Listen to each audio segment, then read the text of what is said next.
Something shifts in the air as one year closes and another waits to begin.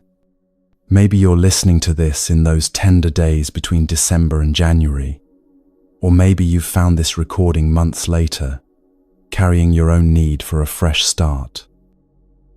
Either way, you're here because something in you whispers that this moment could be different. But here's what nobody talks about: the weight that comes with new beginnings, the quiet exhaustion of trying to become someone better while carrying everything from before. You've made promises to yourself, broken them, made them again, and somewhere in all that striving you forgot the most revolutionary thing the Buddha ever said. You yourself, as much as anybody in the entire universe, deserve your love and affection. Not after you've achieved your resolutions, not once you've transformed into someone else. Right now, beginning with this breath. What we're exploring together isn't another self-improvement strategy. It's something older, gentler, a practice of beginning anew that doesn't require you to abandon who you are. It starts in the most unexpected place, with loving kindness directed toward yourself first. Not others, not the world, you. Over the next 3 hours, something inside you will shift. Not because you'll force it, but because you'll finally allow it. If it feels right, share where you're listening from and what you're hoping to begin anew. Then settle in somewhere comfortable, somewhere quiet. Let the year ahead wait just a little longer. We begin now.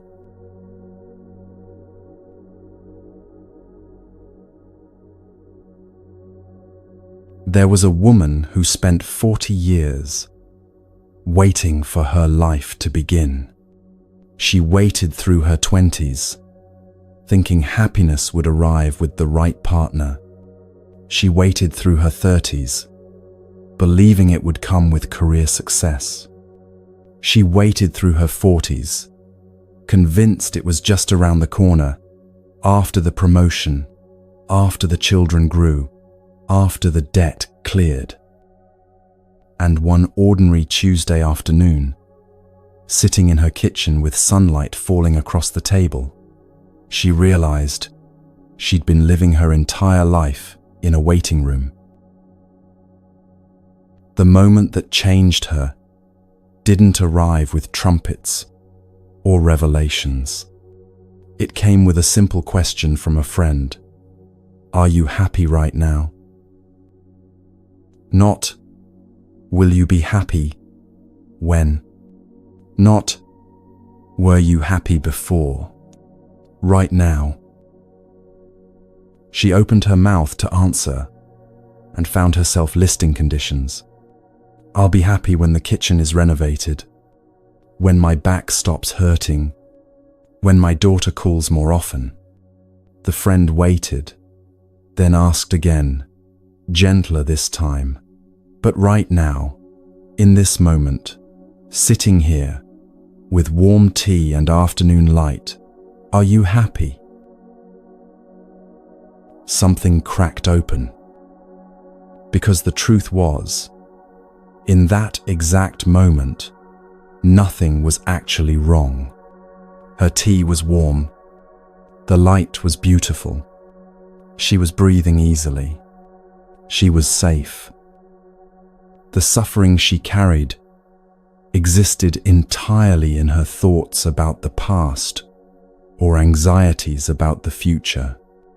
But here, now, in this present moment, she had everything she needed to be at peace. This is where the Buddha's fifth mantra enters, not as a command, but as a recognition.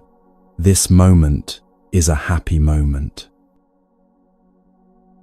Not, this moment should be happy. Not, this moment will be happy if. It simply is. Now, I know what might be rising in you right now. Perhaps resistance, perhaps skepticism, but my life is genuinely hard. You might be thinking, this isn't toxic positivity wrapped in Buddhist language, is it? And that's exactly the right question to ask. Let's be very clear about what this practice is and what it isn't. The Buddha never taught us to pretend our suffering doesn't exist. He didn't ask us to paste smiles over genuine pain or to spiritually bypass our difficulties. In fact, the first noble truth acknowledges that suffering is real. It exists. The Buddha saw it, named it, and spent his life teaching us how to transform it. What he discovered under the Bodhi tree wasn't that life contains no suffering. He discovered that we have the capacity to recognize happiness even in the midst of difficulty. That we possess conditions for peace right now, even when everything isn't perfect. Think of it this way. Imagine you're sitting in a room that has both a window and a door. Through the door, you can see difficulties, bills on the counter, responsibilities waiting, relationships that need tending. Those things are real. They exist.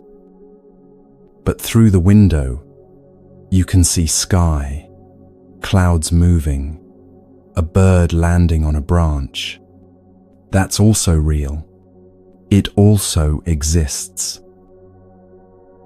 We've trained ourselves to stare only at the door, to catalogue everything that's wrong, everything that needs fixing, everything that's missing. The practice of this moment is a happy moment simply invites us to also look through the window, to recognize what's already here, already available, already offering us nourishment. The woman in the kitchen didn't suddenly have fewer problems after her friend's question. Her back still hurt. Her daughter still lived far away. The kitchen still needed renovation. But she stopped waiting for those things to resolve before allowing herself to touch the happiness that was available right then. The warmth of tea, the presence of a caring friend, the simple fact of being alive on an ordinary Tuesday afternoon. So, what does this moment actually mean? Not the sweeping arc of your year or your life, not the accumulation of your past or the projection of your future. Just this breath, this sensation of air entering your body and leaving it again. This feeling of gravity holding you, this sound reaching your ears right now. When the Buddha taught about happiness, he pointed to something revolutionary. We don't need to create elaborate conditions to be at peace. We need to recognize the conditions that already exist. He said we need awareness of our body, and you have that right now. He said we need air to breathe, and you're breathing it. He said we need a path of practice, and you're walking it simply by being here, listening, opening yourself to these teachings. He said we need companions on the journey.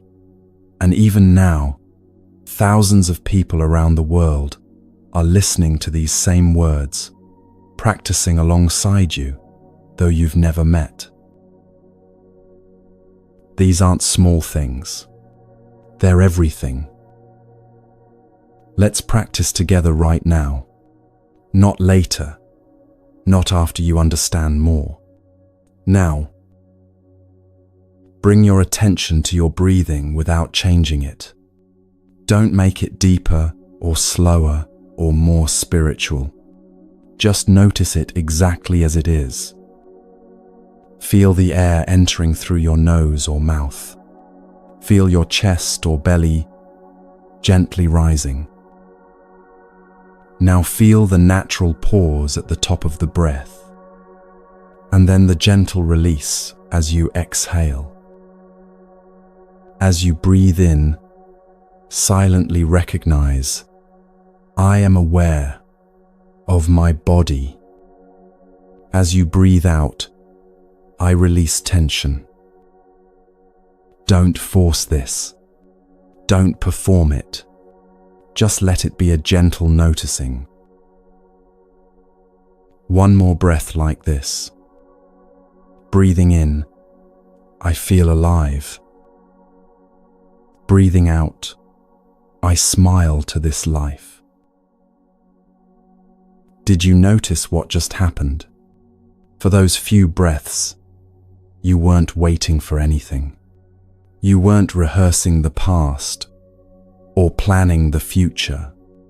You were simply here, present, alive. And in that brief window, nothing was wrong. Nothing needed fixing.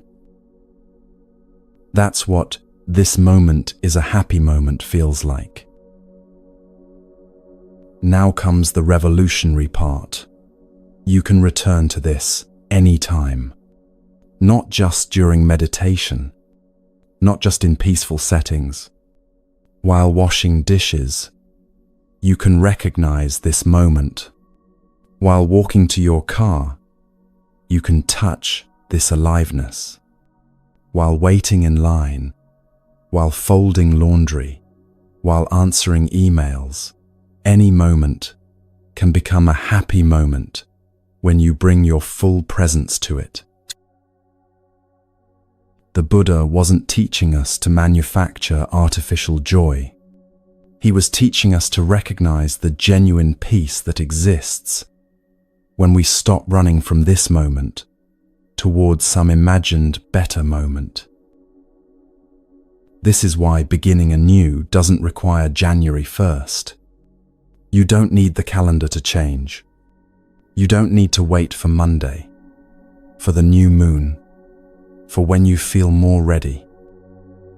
Every single breath is a chance to begin again. Every moment you return to presence is a fresh start.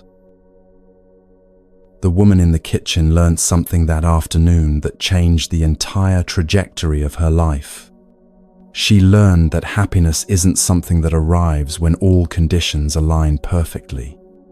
It's something that emerges when we align ourselves with the conditions already present. She started practicing the 5th mantra, the way you might practice a new language. Awkwardly at first. When she remembered to stop while drinking her morning coffee, she'd pause and whisper it. This moment is a happy moment. While pulling weeds in her garden, hands in soil, she'd recognize it. This moment is a happy moment. Even during difficult phone calls, she learned to find the tiny spaces between challenge, the moment she hung up, the breath she took, the window she looked through, and acknowledge, this moment, at least, is a happy moment. It didn't make her problems disappear. Her life didn't suddenly become easier, but she stopped living exclusively in the waiting room. She stopped postponing peace until some future version of her life materialized. She learned to touch joy right in the middle of her ordinary, imperfect, beautifully complicated existence. This is what the Buddha meant when he taught that we have enough conditions to be happy in the here and now. He wasn't minimizing suffering. He was pointing to our capacity to recognize peace even when everything hasn't been resolved. You have a body that breathes without you telling it to. You have eyes that translate light into images, ears that transform vibrations into meaning. You have a mind capable of awareness, of learning, of opening to these very words. Right now, wherever you are, you're likely safe enough to listen to this. You have 3 hours available to dedicate to your own healing and growth. These aren't trivial conditions. They're profound conditions. And yet we so easily overlook them, waiting instead for the big conditions to arrive. The perfect relationship, the ideal job, the resolved family dynamics, the healed body. We think happiness hides on the other side of achievement or acquisition. But the Buddha discovered it's been here all along, hidden only by our habit of looking past this moment toward the next one. So let's practice once more, right now, before we move forward. Take a breath and scan your immediate environment. What's one small thing that's okay right now? Maybe it's the temperature of the room. Maybe it's the softness of what you're sitting on. Maybe it's simply the fact that you're breathing easily, that your heart is beating without effort, that you're alive in this moment. Find that one thing and silently acknowledge it. This is a condition for happiness. Now find another and another. This is the practice. Not complicated, not requiring years of training, just this gentle attention to what's already available. When you practice recognizing happy moments throughout your day, something unexpected happens. The muscles of awareness grow stronger. You become more skilled at noticing nourishment, at touching peace, at remembering that life isn't only the problems you're solving, but also the 10,000 tiny gifts showing up constantly. And here's what makes this practice even more powerful. When you pronounce this mantra, even silently to yourself, you're not only nourishing yourself, the people around you feel it. Your presence becomes calmer. Your energy shifts from frantic future-seeking to easeful present dwelling. You become the kind of person others want to be near, because you're not radiating the anxiety of someone always reaching for the next moment. You're here, fully here, and that presence is contagious. This is how beginning anew actually works. Not through forcing yourself to become someone different, but through remembering to show up for who and where you already are. Now, this simple phrase, "This moment is a happy moment," opens a door to something even deeper. Because what makes it possible to recognize and sustain this happiness? What supports us in actually living this way, rather than just understanding it intellectually? The answer surprised me when I first learned it, and it might surprise you too. The Buddha taught that you're not just this physical body you see in the mirror. You actually have 3 additional bodies, and each one plays a crucial role in your capacity for peace and transformation. Let me show you what these 3 bodies are and how they make everything we're practicing possible.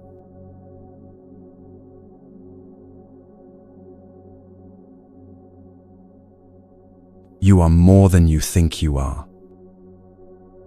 Not in some abstract, metaphysical sense, but in a very practical, tangible way. The body you see in the mirror, the one that gets tired and hungry and needs rest, that's just one of your bodies. According to the Buddha's teaching, you actually have at least 3 other bodies, and understanding them changes everything about how you practice, how you heal, how you live. These aren't metaphors or poetic language. They're real aspects of who you are, as concrete as your hands and heart. And the beautiful thing, you already have them. You've always had them. We're just going to recognize them together. Let me tell you about a teacher who forgot she could understand. She'd been teaching high school English for 23 years, and somewhere around year 15, she started believing a story about herself. The story went like this: I've lost my patience. I used to be able to reach difficult students, but I can't anymore. I'm burned out. I don't have what it takes. She carried this story like a heavy coat, wearing it every day. When a student acted out, she'd think, "See, I can't handle this anymore." When a lesson fell flat, she'd confirm to herself, "I've lost my gift." She was preparing to quit, convinced that the capacity for understanding and compassion had simply drained out of her over the years. Then one afternoon, a student came to her crying. Not one of her favorites. Actually, a kid who'd been difficult all semester, resistant, dismissive. But something in his face cracked her open. Without thinking, without planning, she sat down and listened, really listened. And as he talked about his father's illness, about trying to work nights to help with bills, about feeling invisible and failing and terrified, she felt it. Understanding, deep understanding. Not the intellectual kind, but the kind that recognizes suffering, because you've suffered too. When he left her classroom that day, she sat very still, because she'd just discovered something shocking. The capacity for understanding hadn't left her. It had been there all along, waiting, like a seed buried under dry soil. It just needed the right conditions to sprout. This is what the Buddha called your Buddha body. Not something you have to earn or achieve or become worthy of. It's already there. Every single person carries within them the seed of understanding and the seed of love. This is your Buddha nature, your capacity to wake up, to see clearly, to respond with compassion. The teacher who forgot she could understand had simply stopped watering those seeds. She'd been watering other seeds instead. Frustration, exhaustion, self-criticism, and those seeds grew large and loud, drowning out the quieter seeds of patience and compassion. But the Buddha seeds never disappeared. They just needed attention, needed watering, needed conditions to grow. Think about your own life for a moment. Can you remember a time when you understood someone deeply, when you saw past their difficult behavior to the suffering underneath? Can you recall a moment when you forgave someone, even someone who hurt you, because you could suddenly see the whole picture of their struggle? That was your Buddha body showing itself. That capacity didn't arrive from outside. It emerged from within you. It's always been there. And here's what makes this teaching so practical. Your Buddha body can grow. The seed can become a sprout, the sprout a plant, the plant a tree. Every time you choose understanding over judgment, every time you respond with compassion instead of reactivity, you're watering your Buddha body. You're making it stronger, more accessible, more present in your daily life. But how do you water these seeds? How do you actually grow your Buddha body? This is where your second body comes in. The teacher, after that afternoon with her student, started doing something different. She began arriving to school 15 minutes early just to sit in her car and breathe. 5 breaths with full attention before walking into the building. She started pausing between classes, just for 10 seconds, to feel her feet on the floor. When students frustrated her, she learned to take one conscious breath before responding. These weren't grand gestures. They were tiny practices, so small they seemed almost silly.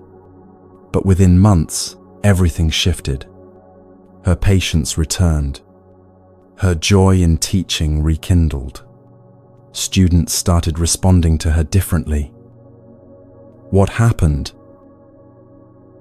She discovered her second body, the Dharma body. Your Dharma body is your practice. It's the collection of everything you do to cultivate mindfulness, to generate presence, to water the wholesome seeds and starve the unwholesome ones.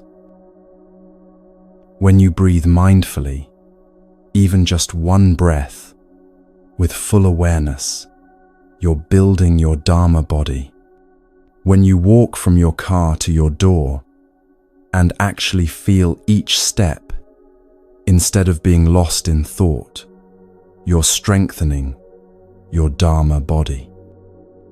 When you eat breakfast and actually taste your food, rather than scrolling through your phone, you're nourishing your Dharma body.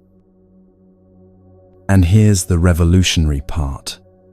Your Dharma body goes everywhere with you. Someone can steal your car, your phone, your wallet, but no one can steal your practice.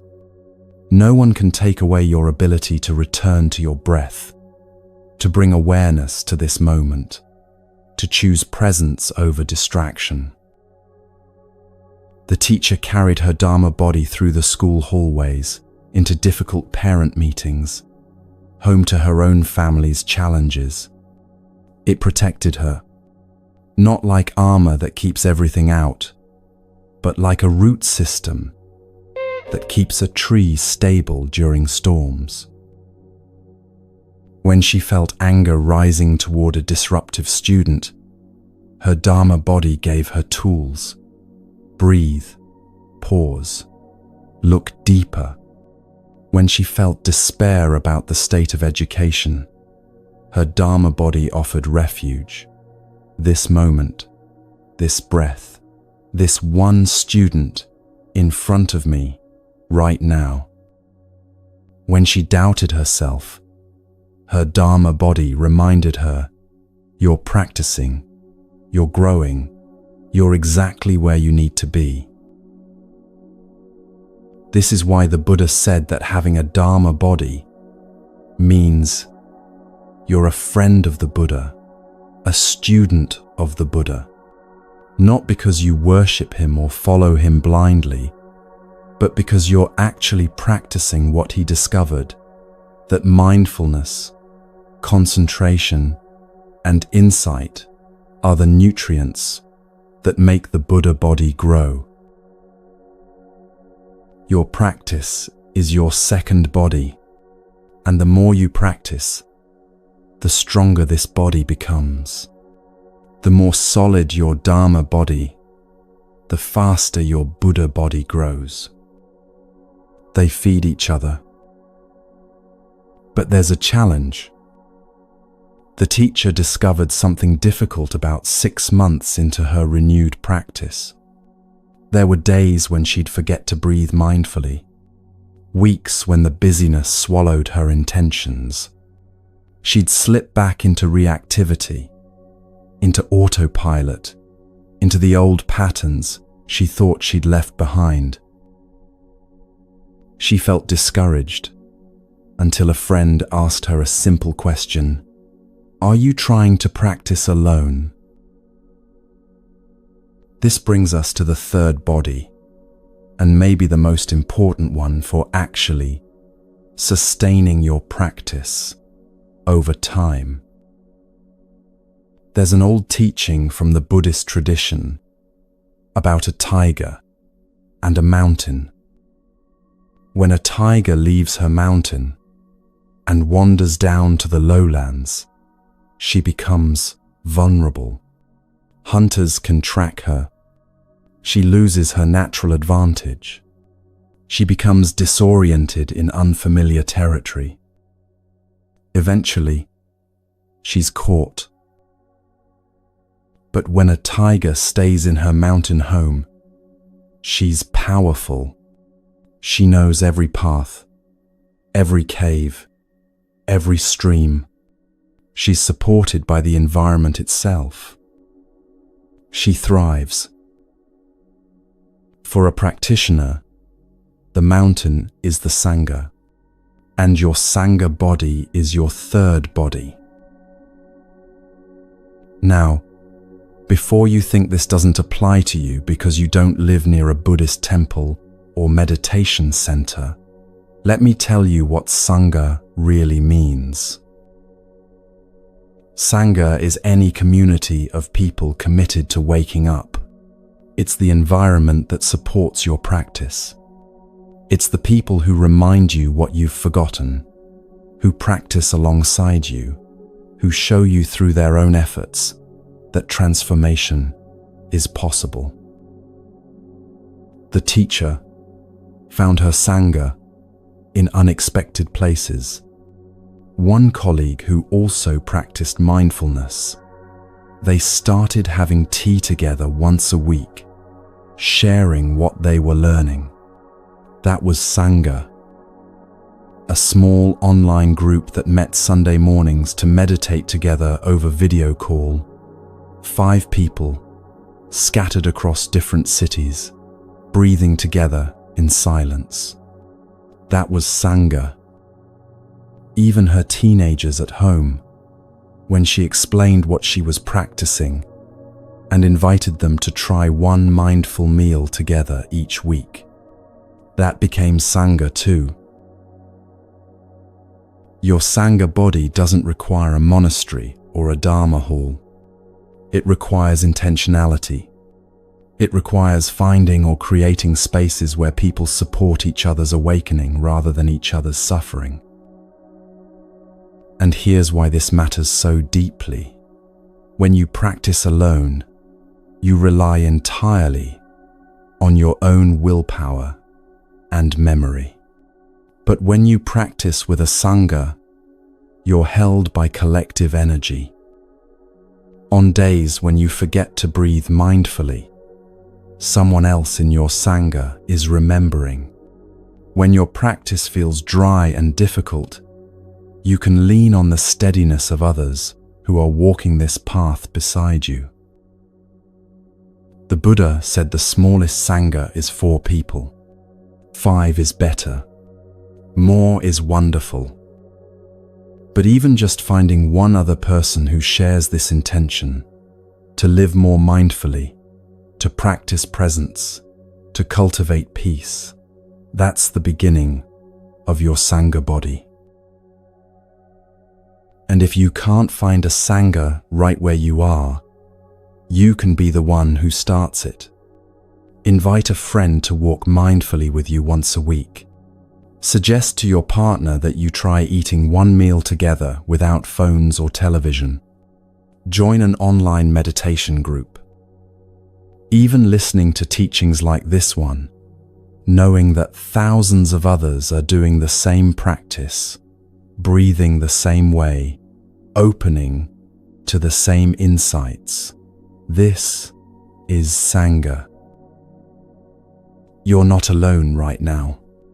You're part of a larger body of practitioners scattered across the world, all of you turning toward peace, toward presence, toward beginning anew.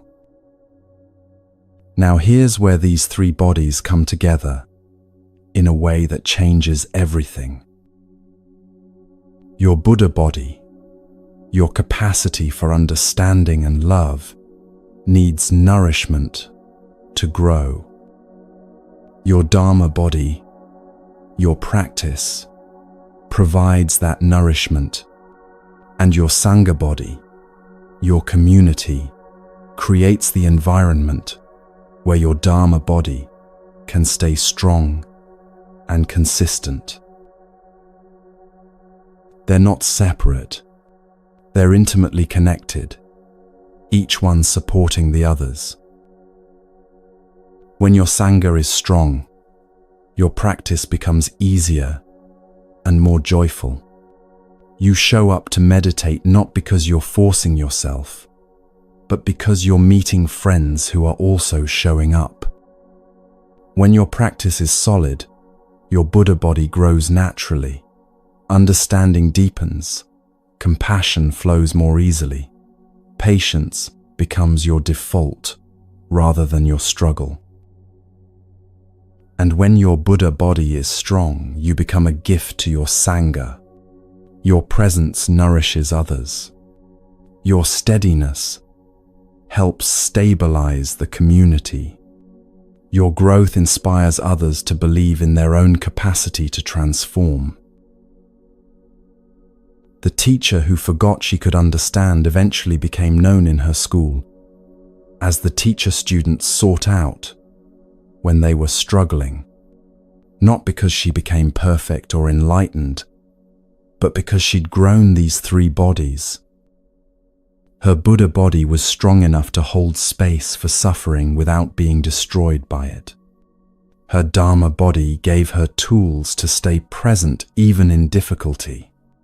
Her Sangha body connected her to others who reminded her, on hard days, why this practice mattered.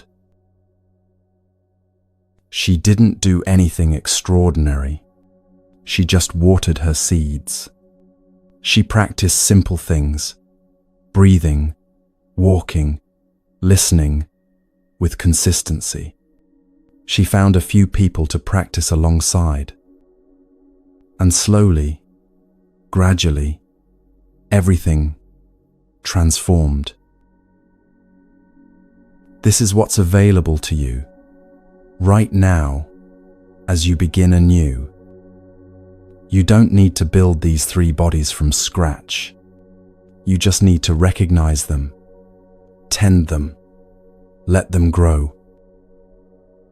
Your Buddha body is already present. Think of one time you understood someone deeply, and you'll feel it there, that seed, waiting to be watered. Your Dharma body is already forming. Every mindful breath you've taken in the last hour has been strengthening it. Your Sangha body is already emerging. Everyone listening to this right now is part of your wider community of practice, even if you never meet face to face. These three bodies are your foundation. They're what make beginning anew, not just a nice idea, but an actual lived reality. They're what allow you to sustain peace, not just for a day or a week, but as a way of being in the world. And now that you know you have these three bodies, we can explore the actual practice of beginning anew, the 3-day journey that transforms how you relate to yourself, to the people you love, and even to those who've caused you suffering.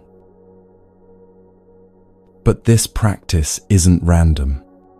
It's built specifically to strengthen all three of your bodies at once. Let me show you how.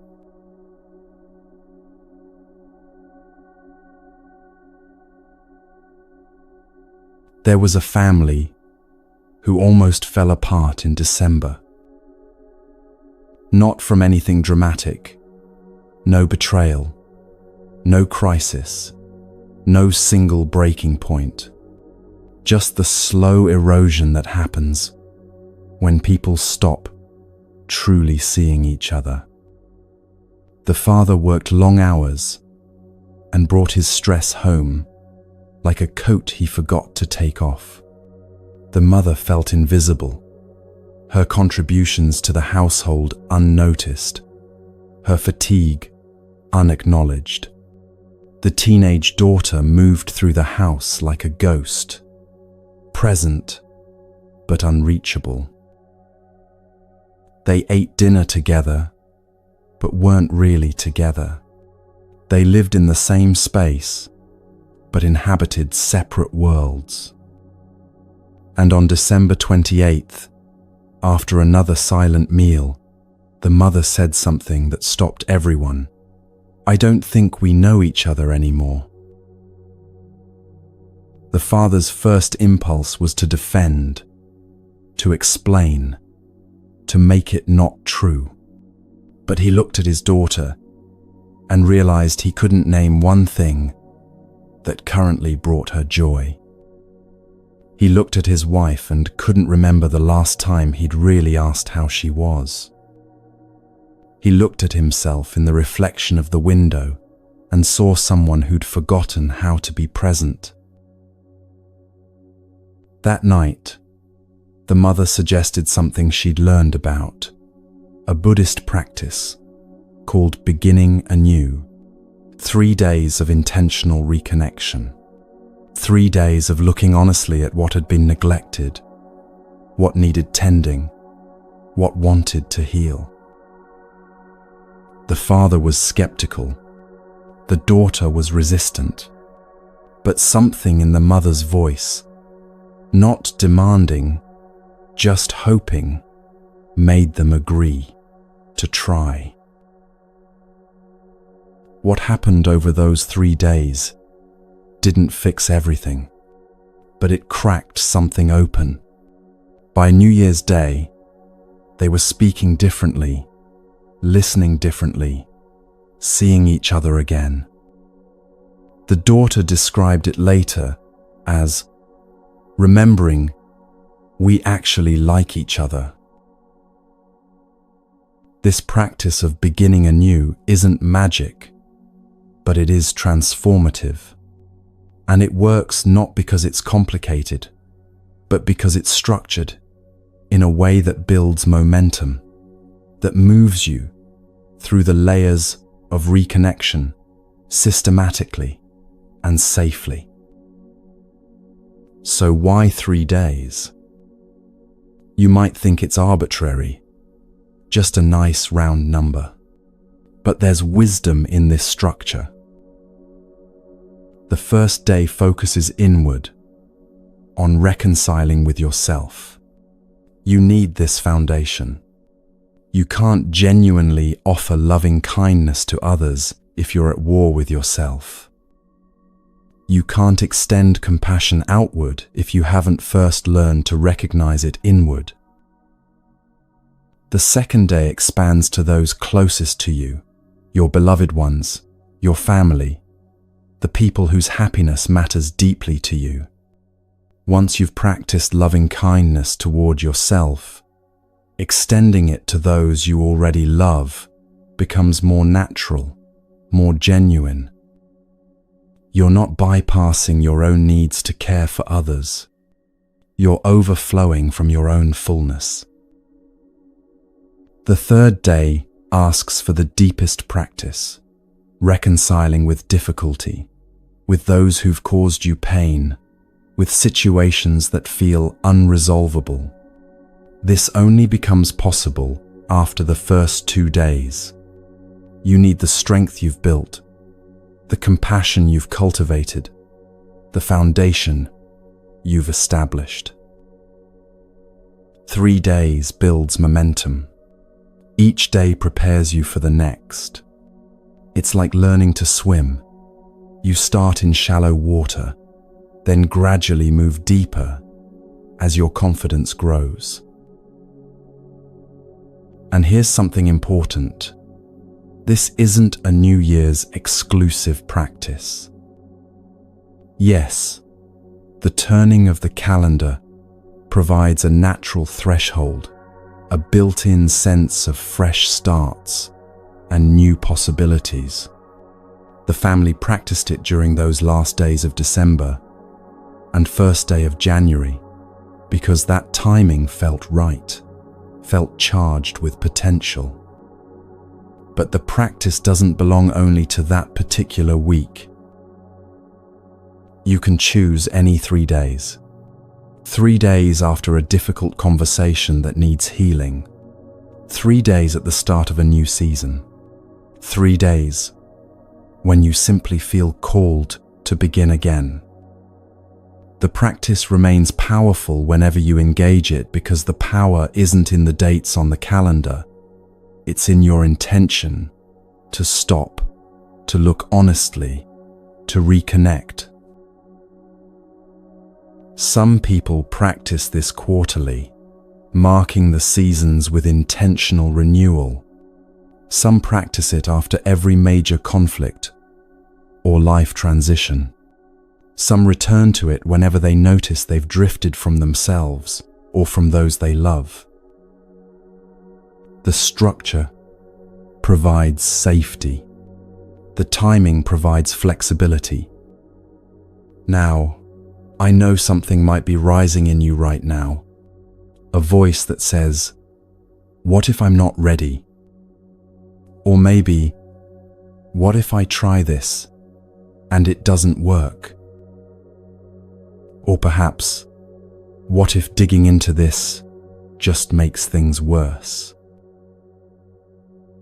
Let me speak directly to those fears, because they're valid, they're real, and they're exactly what the Buddha would want us to acknowledge before beginning. First, you don't have to be ready. Readiness is overrated. If we waited until we felt completely ready to practice, to heal, to begin anew, most of us would wait forever. The practice itself creates readiness. You become ready by beginning, not by preparing endlessly to begin. The family who almost fell apart, none of them felt ready. The father thought it would be awkward and forced. The daughter thought it would be performative and fake. The mother, who suggested it, was terrified it wouldn't work, and she'd have to face that they were truly beyond repair. But they started anyway, shakily, imperfectly, and the practice held them. Second, this practice is designed with safety built in. You're not asked to dive into the deepest waters on day one. You begin with yourself, in private, at your own pace. If day one feels like enough, you stop there. If day two brings up too much, you pause, you breathe, you return when you're ready. Nothing about this practice demands you override your own wisdom about what you can hold. The structure is a container, not a cage. It gives you a path to follow but doesn't dictate your pace. It offers guidance but respects your autonomy. And third, making things worse by looking honestly is actually quite rare. What feels like making things worse is usually just making things conscious. Bringing awareness to suffering that was already there but ignored. Acknowledging distance that already existed but went unspoken. The fear isn't really that the practice will create problems. The fear is that the practice will reveal problems that are already present. And yes, that revelation can feel destabilizing at first. But it's also the beginning of genuine healing. The mother in our story told me later that the scariest moment was suggesting the practice at all. Because once she named that they'd lost connection, she couldn't unname it. But that naming, that acknowledgement, became the doorway to reconnection. So as we prepare to walk through these 3 days together, I want you to know you're safe here. This practice has been refined over thousands of years by people who understood suffering deeply and who developed these methods as medicine, not as torture. The Buddha wasn't interested in making people feel worse. He was interested in liberation, in freedom, in the cessation of suffering. Everything he taught moves in that direction. Here's what these 3 days look like from above, before we dive into each one. Day 1 is reconciliation with yourself.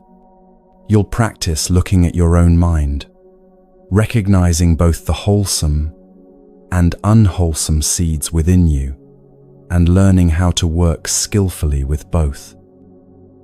You'll direct loving kindness toward yourself systematically, line by line, meeting yourself with the compassion you deserve. This day is private, internal, just between you and you. Day 2 is reconciliation with your beloved ones. You'll practice looking deeply at someone you love, seeing them clearly, understanding how to support them better, recognizing where you might have caused harm without meaning to. You'll direct loving kindness toward them, and you might even communicate differently with them, more honestly, more tenderly, more presently. This day extends your practice outward, but keeps it in the realm of existing love. Day 3 is reconciliation with difficulty. This is the advanced practice, the one that asks the most of you. You'll look at someone or something that has caused you suffering, and you'll practice finding understanding, finding peace, finding freedom from the prison of resentment. This day is optional if it feels too soon, but if you're ready, it offers profound liberation. Each day includes several practices, looking deeply, loving kindness, meditation, and touching the earth to ground yourself in connection to ancestors, land, and life itself. We'll walk through each practice together, step by step, with plenty of space for you to pause, to breathe, to integrate. The family practiced these 3 days mostly in silence with each other. They'd gather in the living room, each person doing their own internal work, just being together in the practice. Sometimes the daughter would cry quietly, and her mother would just sit closer, not asking, just being present. Sometimes the father would step outside and walk in circles around the yard, working through something he couldn't name. And on the evening of day 3, they sat together and shared one thing each person had discovered. Just one thing. The daughter said, "I discovered I'm angrier than I thought, and that's okay." The mother said, "I discovered I still have hope." The father said, "I discovered I've been afraid of failing you both, and that fear made me disappear." Those weren't complete healings. They were beginnings. But beginnings are everything. So we're going to begin now, you and I, with day 1. With the hardest person to love, the one you've probably been waiting to love until you became more worthy, more accomplished, more healed. We're going to start with you. And I need to be honest with you about something. This might feel uncomfortable at first. Not because it's wrong, but because we're so unaccustomed to directing genuine tenderness toward ourselves. We've been trained to be harsh inner critics, to notice everything that's wrong, to withhold kindness until we've earned it through perfection. This practice asks something different, something revolutionary.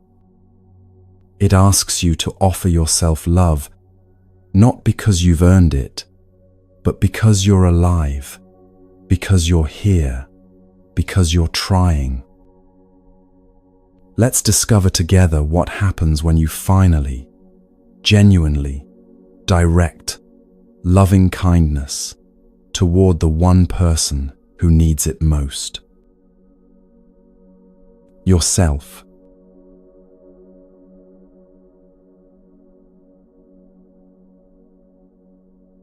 There was a man who couldn't look in the mirror. Not literally. He brushed his teeth, combed his hair, checked his appearance before leaving the house.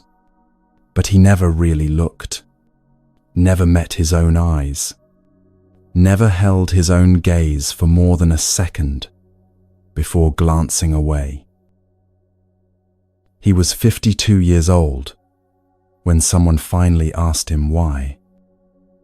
It happened during a meditation retreat in a small group sharing circle.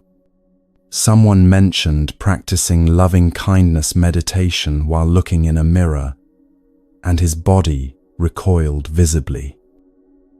The teacher noticed and gently asked, "What comes up for you around mirrors?" He tried to laugh it off. "I just don't like looking at myself, that's all."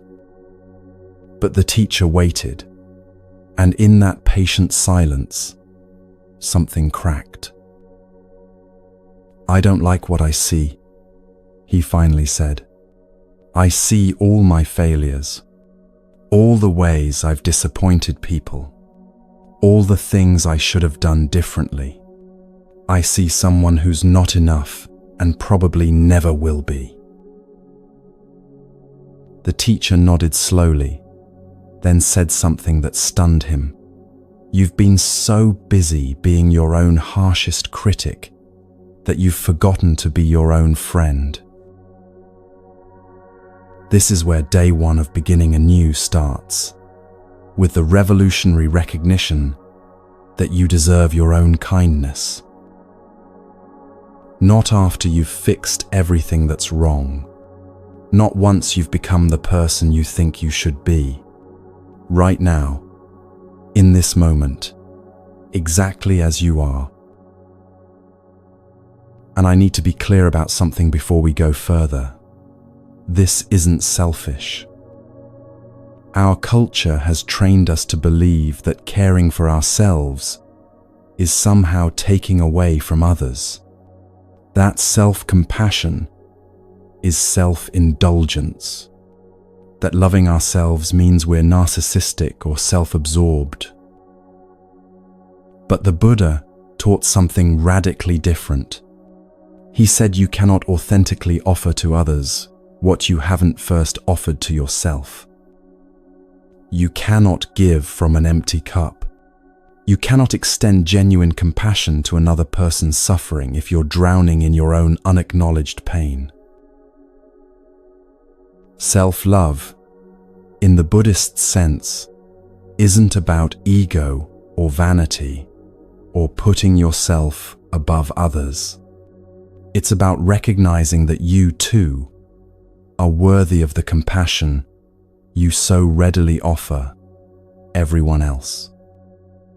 It's about understanding that healing yourself is not separate from healing the world. It's the essential first step.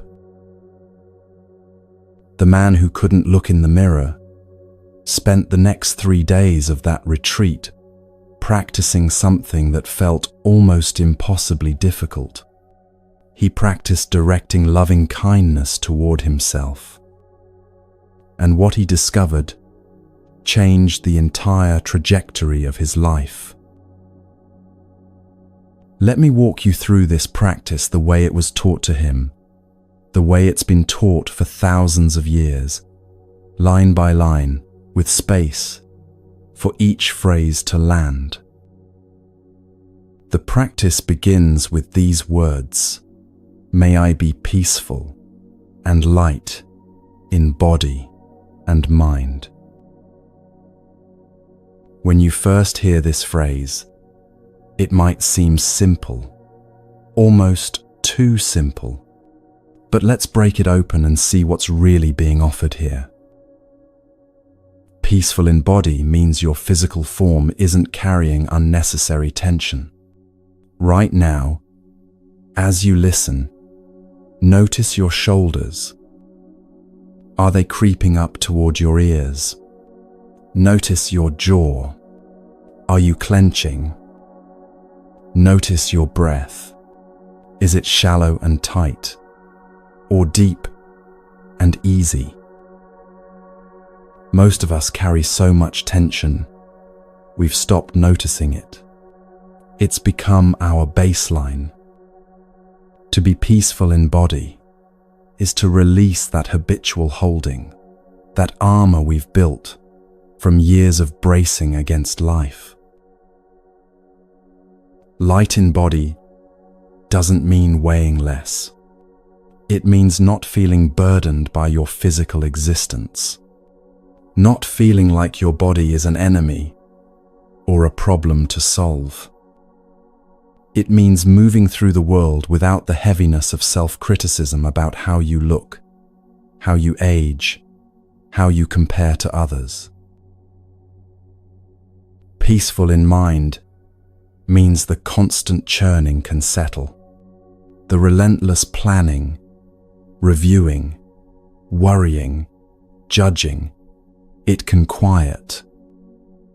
Not forever, not perfectly, but enough that you can hear yourself think, enough that you can rest. Light in mind means your thoughts don't feel like a burden you're condemned to carry. It means the stories you tell yourself about your inadequacy, your failures, your unworthiness, they lose their grip.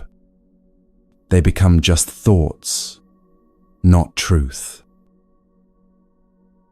Let's practice this right now, together.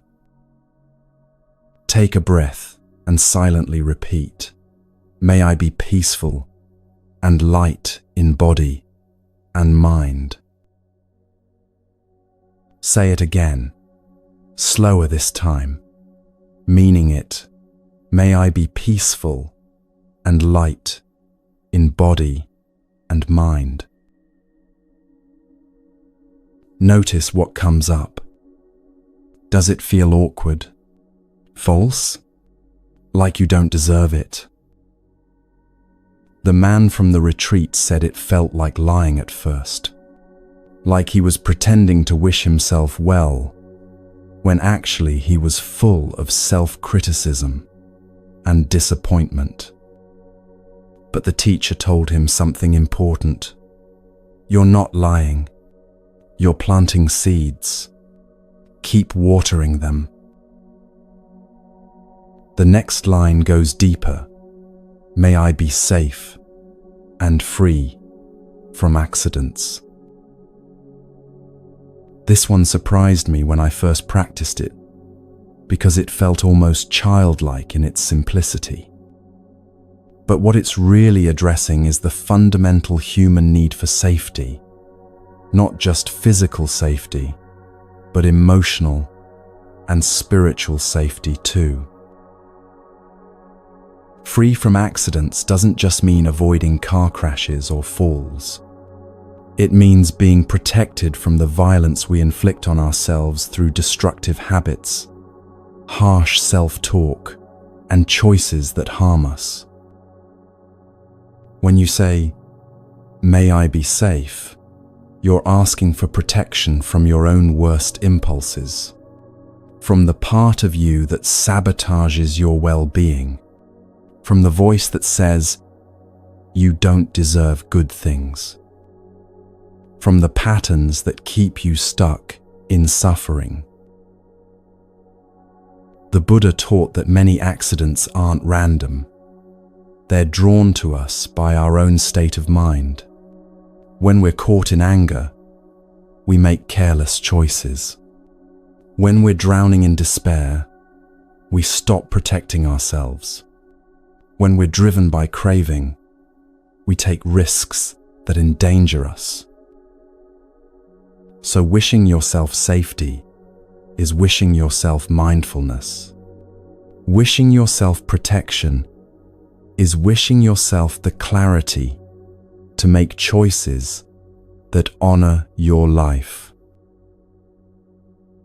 Let's practice. May I be safe and free from accidents. Again, may I be safe and free from accidents. Feel the tenderness in that wish. You're saying to yourself, I want you to be okay. I want you protected. Your safety matters to me. The third line addresses what often causes us the most suffering. May I be free from anger, unwholesome states of mind, and worries. This is where the practice gets real. The man at the retreat broke down when he reached this line, because he wasn't just occasionally angry, he was furious. Furious at himself for his mistakes, furious at others for their judgments, furious at life for not turning out the way he'd hoped. And beneath the anger was a swamp of other unwholesome states: envy, resentment, fear, shame, despair, things he'd never named, never acknowledged, just carried like toxic waste inside him. Here's what makes this line so powerful. It names these states without condemning you for having them. The Buddha didn't say anger makes you a bad person. He said, anger makes you suffer. He didn't say you should be ashamed of your unwholesome mental states. He said they're obstacles to your peace, and you deserve to be free of them. This is radical self-compassion. Not, I shouldn't feel angry, which just creates more suffering. But, I want to be free from anger because I deserve peace. Unwholesome states include all the mental formations that disturb your tranquility: jealousy when someone else succeeds, resentment when you're overlooked, anxiety about the future, regret about the past. These aren't moral failures. They're human experiences that cause you pain. and you're worthy of freedom from that pain. Practice with me.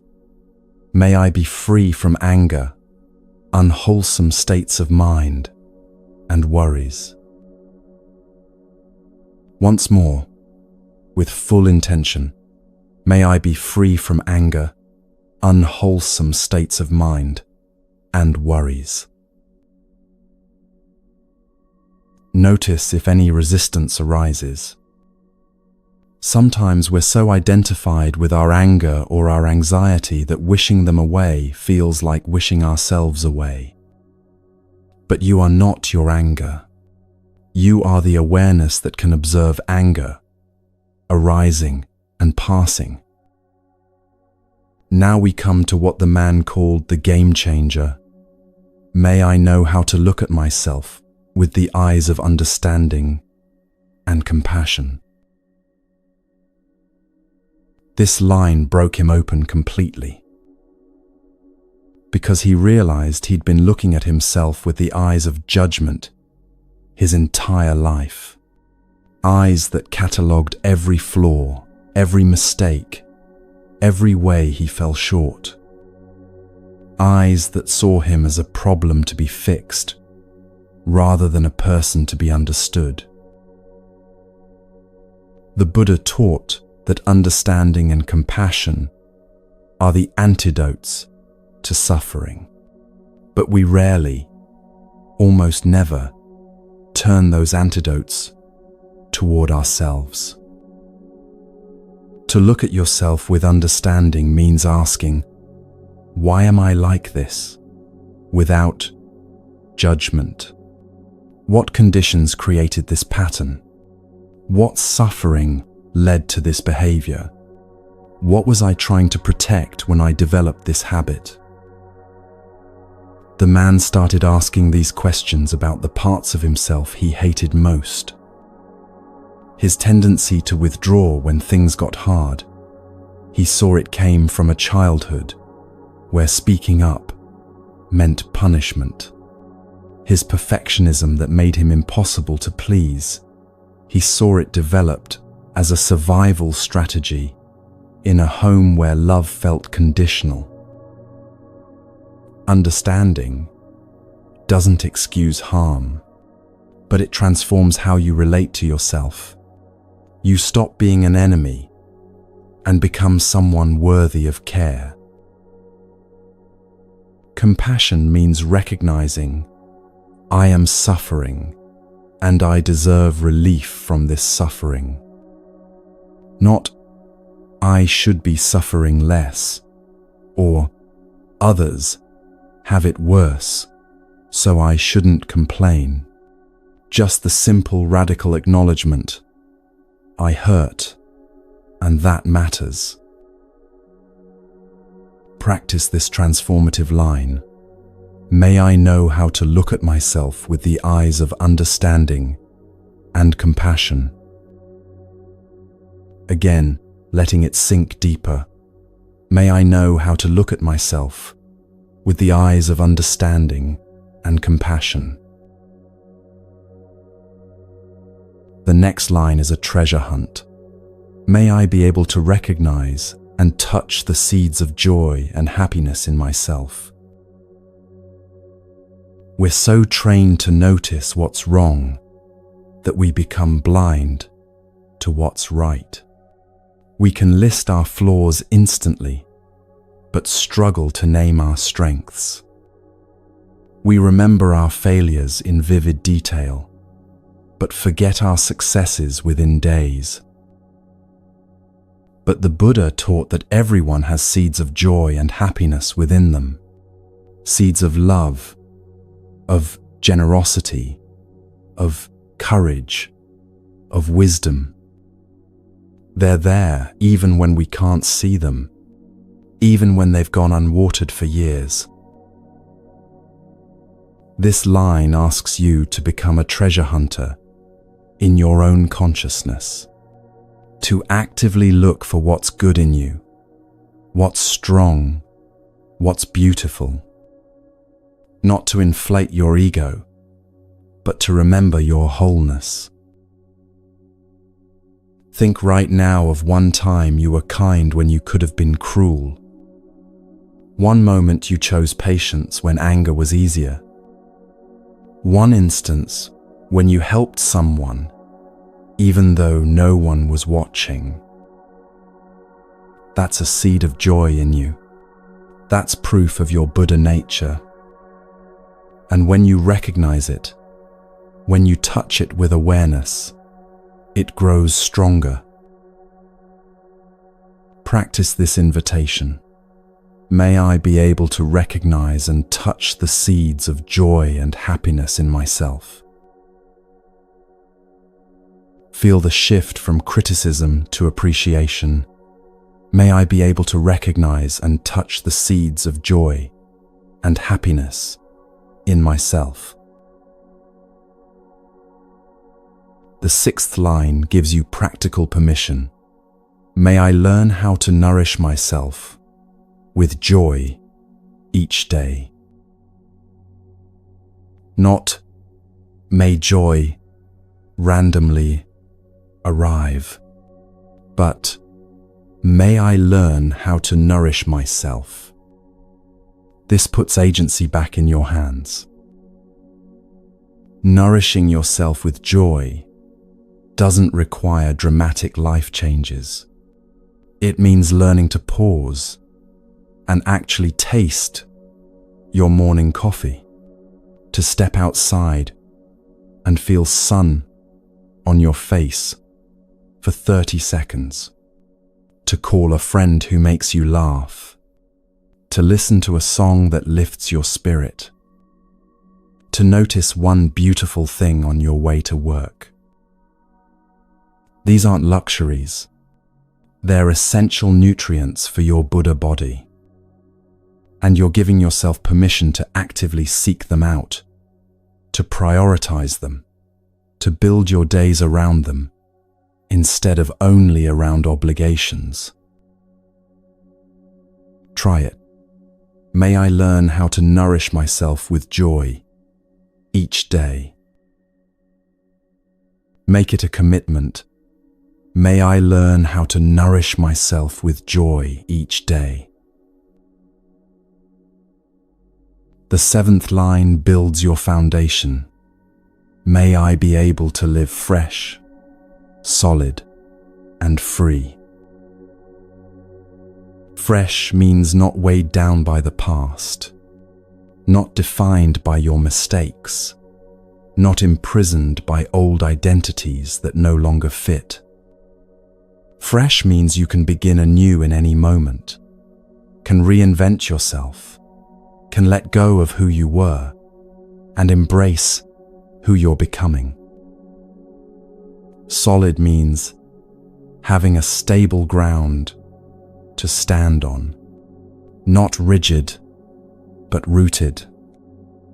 Solid means you don't blow over in every storm of emotion or opinion. You have a practice that anchors you, a sense of self that doesn't crumble under pressure. Free means not trapped by craving or aversion, not controlled by circumstances or other people's expectations. Free means you can choose your responses instead of being yanked around by reactions. Free means you belong to yourself. These three qualities, fresh, solid, and free, create the foundation for genuine happiness. Without solidity, you're too unstable for peace. Without freshness, you're stuck in old suffering. Without freedom, you're at the mercy of conditions. Practice anchoring yourself. May I be able to live fresh, solid, and free. Feel the strength in these words. May I be able to live fresh, solid, and free. The final line protects you from two common traps. May I not fall into a state of indifference or be caught in the extremes of attachment and aversion. Indifference is when you stop caring altogether, when you numb out, shut down, go through life on autopilot. The Buddha said this isn't peace, it's avoidance. True peace includes caring deeply while remaining unshaken. Attachment is when you cling so tightly to people, outcomes, or identities that you suffer when they change, and everything changes. Aversion is when you spend your energy pushing away what you dislike, creating as much suffering in the resistance as in the thing itself. The middle way that the Buddha taught walks between these extremes. You care without clinging. You have preferences without being destroyed when they're not met. You're engaged with life but not imprisoned by it. Practice this balance. May I not fall into a state of indifference or be caught in the extremes of attachment and aversion. Feel the wisdom of the middle path. May I not fall into a state of indifference or be caught in the extremes of attachment and aversion. Now, woven into this practice of directing loving kindness toward yourself is another layer, the Buddha's teaching on right diligence. Think of your mind as a garden. Some seeds produce flowers and fruit. These are the wholesome mental states like compassion, joy, patience, wisdom. Other seeds produce weeds that choke out everything else. These are the unwholesome states like hatred, greed, delusion. The Buddha gave us 4 practices for tending this garden. First, the good seeds that haven't sprouted yet, water them. If you have capacity for courage, but it's been dormant, create conditions for it to emerge. If you have seeds of generosity, but they're buried, look for small ways to give. Don't wait for these qualities to show up spontaneously. Actively cultivate them. Second, the good seeds that are already growing, keep them alive. When you notice yourself being patient, acknowledge it. When compassion arises, appreciate it. When you choose wisdom over reactivity, celebrate that choice. What you pay attention to grows stronger. Third, the unwholesome seeds that are sleeping, let them sleep. You have seeds of violence, of cruelty, of despair in you. Everyone does. But you don't need to water them. The Buddha taught us to be very careful about what we consume, what media we watch, what conversations we engage, what thoughts we rehearse. If something waters your seeds of fear or anger or addiction, stop consuming it. Fourth, the unwholesome seeds that have already sprouted, change the CD. This is what the man at the retreat learned to do with his self-hatred. When that familiar voice would start its litany of criticism, he practiced stopping it midstream and intentionally inviting in a different voice, the voice of his loving kindness practice. Like switching from harsh music to gentle music, like changing channels from a horror show to something nourishing. He couldn't always stop the unwholesome seeds from arising, but he could stop feeding them once they appeared. Let's do the full practice now, all together, as a guided meditation. Find a comfortable position and close your eyes if that feels safe. Take 3 deep breaths, releasing tension with each exhale.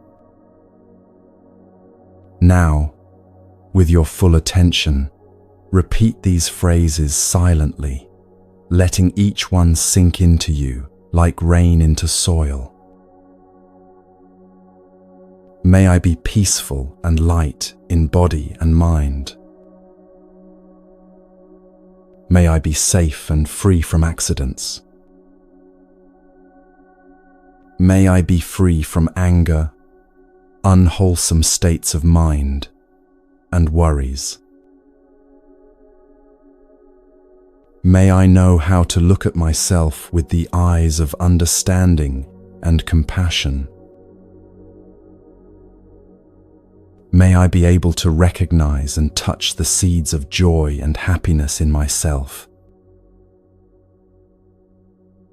May I learn how to nourish myself with joy each day. May I be able to live fresh, solid, and free. May I not fall into a state of indifference or be caught in the extremes of attachment and aversion. Take one more deep breath. And when you're ready, gently open your eyes. You've just done something revolutionary. You've offered yourself the loving kindness you've been waiting for someone else to give you. You've planted seeds that will grow stronger each time you return to this practice. The man who couldn't look in the mirror practiced these phrases every morning for 3 months. And one day, he found himself pausing in front of the bathroom mirror after brushing his teeth. He met his own eyes and held the gaze. What he saw wasn't perfection. He saw someone tired, someone aging, someone carrying regrets.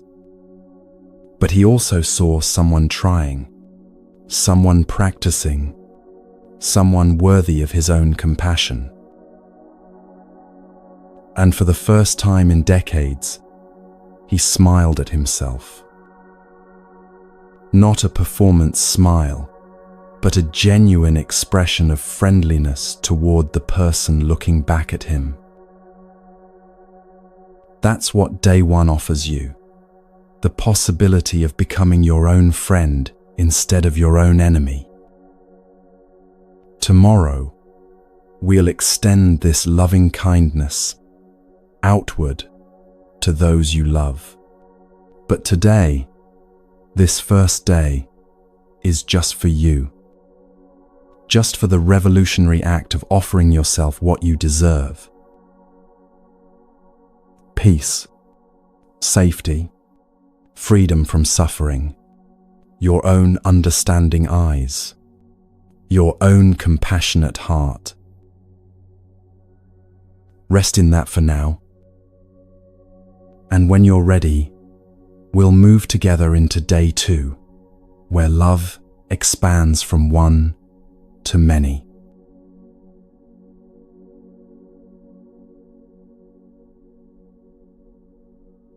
There was a couple who lived together for 7 years and slowly became strangers. Not through any dramatic event or betrayal. Just the gradual erosion that happens when 2 people stop truly seeing each other.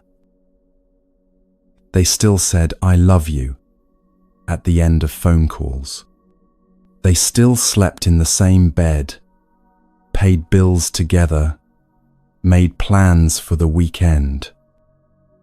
But somewhere along the way, they'd stopped looking into each other's eyes with curiosity, stopped asking real questions and waiting for real answers. They knew each other's schedules, but had forgotten each other's dreams. The woman realized it one evening when her partner came home stressed from work. She asked, "How was your day?" out of habit, already reaching for her phone. He said, "Fine," and disappeared into the bedroom. And she suddenly understood that neither of them had told the truth in that exchange. His day wasn't fine. She could see it in his shoulders, in the tightness around his mouth. And she didn't actually want to know how his day was. She was just performing the ritual of concern without the substance of it. That night, she couldn't sleep. She lay there thinking about how much she loved this man and how little she'd shown it lately. How her love had become a background assumption rather than an active practice. How she'd stopped tending to what they'd built together, as if love could survive on its own without attention, without care, without the daily choice to really see and be seen. This is the strange paradox of intimate relationships. We often hurt the ones we love most, not through malice, but through forgetting. Forgetting to pause and really listen. Forgetting to ask the deeper questions. Forgetting that our beloved ones suffer, struggle, carry weights we don't see because we've stopped looking. The Buddha taught that this forgetting is a form of suffering too. And day 2 of beginning anew is about remembering, about bringing the same loving attention you offered yourself yesterday and extending it outward to those whose happiness is intertwined with your own. But before we practice directing loving kindness toward our beloved ones, we need to prepare. We need to look deeply, to see clearly, to understand what's actually happening beneath the surface of our relationships. The first preparation practice is simple but profound. Sit quietly and bring to mind someone you love. Not someone you have a complicated relationship with. We'll get to that tomorrow. Today, choose someone whose happiness genuinely matters to you. A partner, a parent, a child, a close friend. Someone you care about deeply.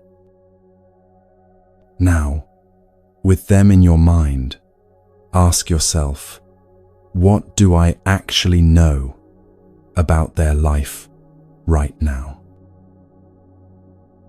Not their schedule or their responsibilities, but their inner life.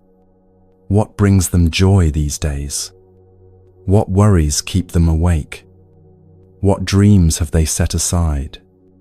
What small kindness would mean the world to them? The woman realized, sitting with these questions, that she'd been living with assumptions. She assumed her partner was fine because he said he was fine. She assumed his needs were being met because he hadn't complained. But when she actually looked deeply, she saw someone who was lonely, even in her presence. Someone who'd stopped sharing his struggles because it seemed like she didn't have space to hold them. This is the second preparation practice, looking for the roots of suffering in your beloved one.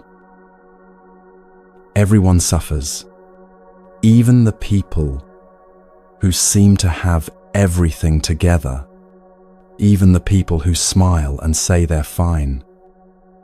But we can't help them transform their suffering if we don't know it exists. The Buddha taught that suffering always has roots. It doesn't arise from nowhere. Maybe your beloved one had a difficult childhood that shaped how they relate to conflict. Maybe they're carrying grief they haven't processed. Maybe they feel invisible, unappreciated, taken for granted. Maybe they're scared of something they haven't named. When you look deeply with the intention to understand rather than to judge, you begin to see these roots, and seeing them changes everything. Compassion becomes natural, not forced. The third preparation practice asks, how can I help them in this coming year? Not, how can I fix them? Or, how can I make them more like I want them to be? But genuinely, what would support their well-being? What would help them flourish? What do they need that I could offer? Sometimes it's practical, taking on a task that burdens them, creating space for them to rest, surprising them with something they've been wanting. Sometimes it's emotional, listening more deeply, acknowledging their efforts, showing appreciation more often. Sometimes it's simply presence, being truly with them instead of being physically near them while mentally elsewhere. The woman made a list. Stop checking my phone during dinner. Ask about his projects and really listen to the answers. Touch him affectionately without it needing to lead anywhere. Tell him specifically what I appreciate about him instead of just saying, I love you on autopilot. Small things, but revolutionary in their specificity. Now comes the most vulnerable preparation practice, and this one requires tremendous courage. You need to ask yourself, do I have a habit energy that hurts them? We all have habit energies, automatic patterns we fall into without thinking. The way we respond when we're tired or stressed or feeling defensive. The things we say that land like small cuts, even though we don't mean them that way. The ways we withdraw or become cold or turn irritable without realizing the impact. The woman knew hers immediately when she asked herself this question. When she felt overwhelmed, she became sharp and dismissive. She'd cut conversations short, wave off her partner's concerns as if they were trivial, make him feel like he was bothering her just by existing. She'd never meant to hurt him, but she had, repeatedly, through this unconscious pattern. Here's the brave part. Actually asking your beloved one about this. Not defensively, not while explaining why you do it, not while immediately apologizing and promising to change. Just asking, sincerely, darling, do I have a habit energy that makes you unhappy? Please tell me, so I can be more aware of it, so I can practice with it. This question, asked with genuine openness, can transform a relationship. It says, your experience of me matters more than my image of myself. I'm willing to see my blind spots. I care enough to change. For some of you, this might feel too vulnerable right now. That's okay. You can practice this internally first, becoming aware of your own patterns before asking others to name them. Another powerful practice is writing a letter to your beloved one that you may or may not send. The writing itself is the practice. It helps clarify what you want to express, what you've been holding back, what needs to be said. You might write, "I've realized I've been taking you for granted. I see now how much you do that I don't acknowledge.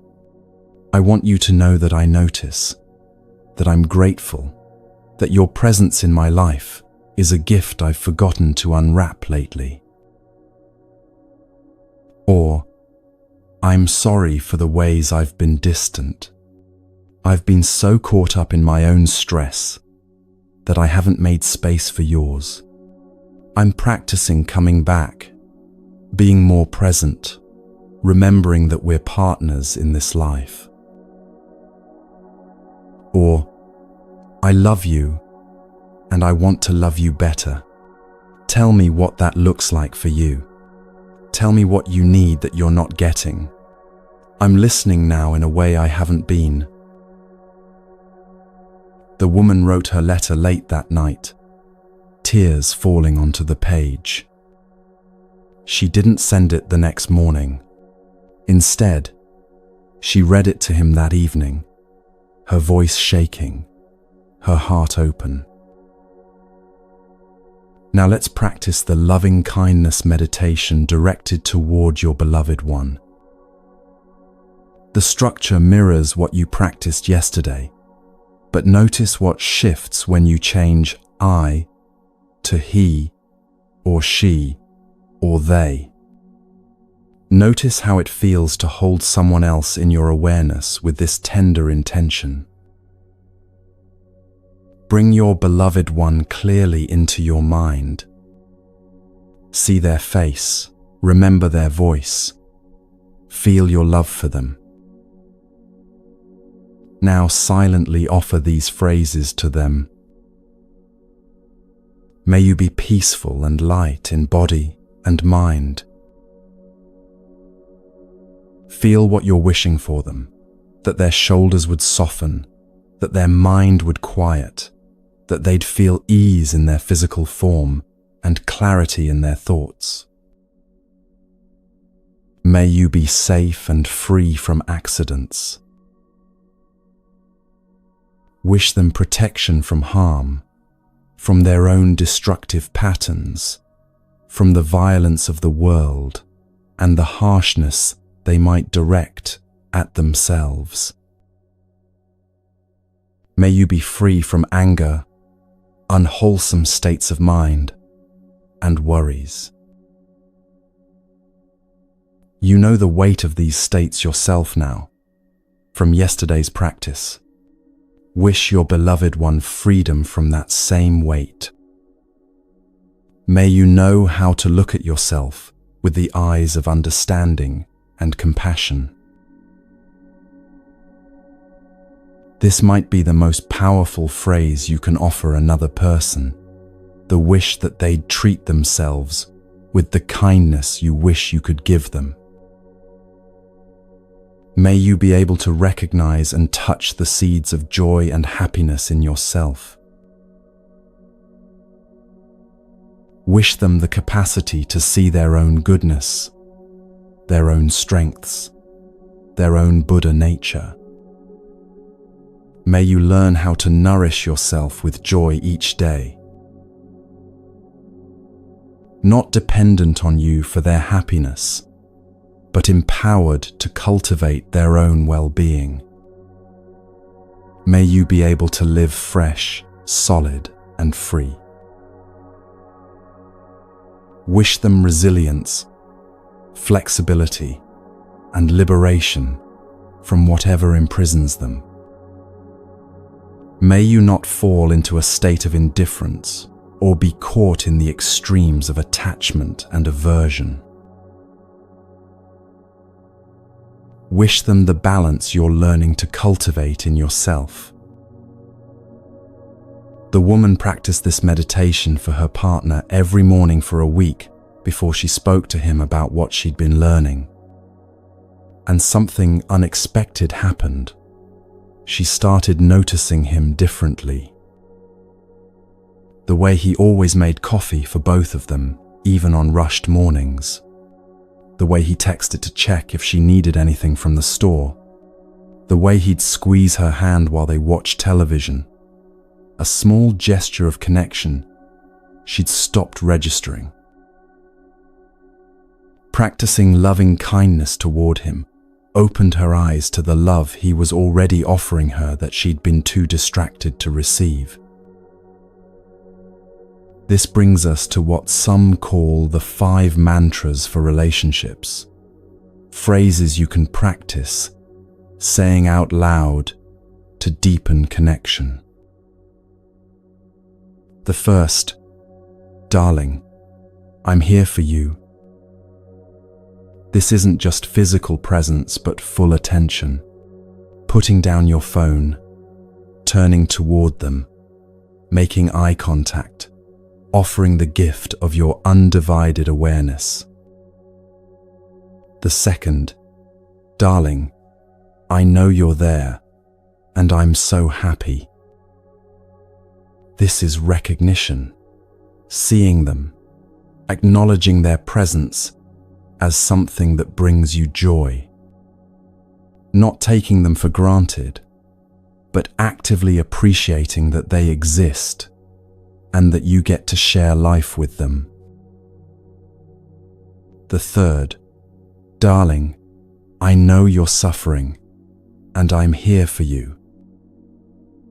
This is empathy, without trying to fix, presence, without needing to solve.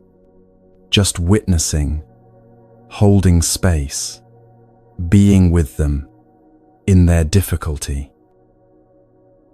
The fourth, darling, I'm suffering. Please help.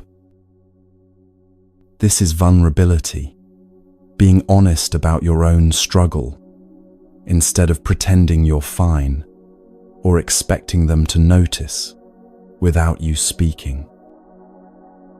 The fifth, darling, this is a happy moment. This is what we practiced on day 1, now shared, the capacity to pause together and recognize the goodness that exists right now in this ordinary moment of being together. One evening, the woman came home and found her partner cooking dinner.